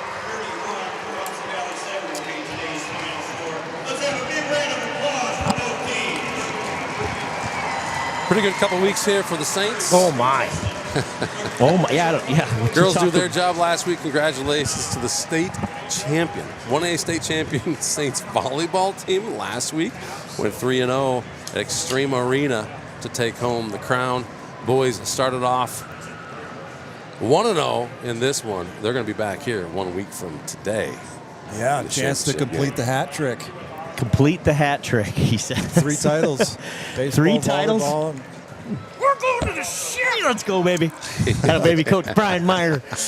I love it. Love it. We got some coaches back here. You love it. What a ride this last 6 months has been. The last 3 years has been here in St. Ansgar. It just keeps getting better. And these Saints are headed to the championship in football after winning a state championship in volleyball last week. See if the Saints can win a state championship in football. Wouldn't that be something? Wouldn't that be something? Here's your stats for the day. Porter Schwiesau ends the day 4 of 7, 115 yards, 2 touchdowns. Corbin Michaels, 14 carries, 74 yards on the ground. Porter Schwiesau, 3 carries, 41 yards, 2 more touchdowns on the ground. Connor Mullenbeck, 11 carries, 41. Joe Clevenger, 10 for 36. Receiving-wise, Corbin Michaels, 2 catches, 95 yards. So again, if you're Wapsie Valley, you got to feel like, well, we kind of controlled and contained Connor Mullenbeck. Yeah, he only had 175 yards total offense on the day. Corbin Michaels. We kind of contained Corbin Michaels, right? Yeah, he had 169 yards of offense and a couple of touchdowns. But, yeah, and that's what he does to you. And that's what this team has, this Saints offense. I dare heard some experts say that we're one-dimensional. I don't think so, boys and girls. That means you haven't watched any film if you think this team's one-dimensional. And I understand we don't have 2,000 yards passing, but this team is anything but one-dimensional. They prove it today. 115 yards through the air, 95 and 2 tutties for Corbin Michaels, 20 on a 1 catch for Connor, and Joe Clevenger had a catch as well. Congratulations, Saints. So I got to ask you this, Joe. If the experts think that we're one-dimensional, what do the other coaches think? And I think it's probably fantastic. You just keep thinking that because we're going to bring multiple dimensions at you when it matters most. Yep. Saints did just that today. And just genius play calling for these Saints to get the ball in Corbin Michaels' hands in space. Did that a couple of times today. And guess what? 2 touchdowns out of both this. And the Saints get announced. They're headed to the state final. So happy for this group of seniors. They've worked so hard, put in so much effort to get here to this point. It's paid off. And they're going to the championship game.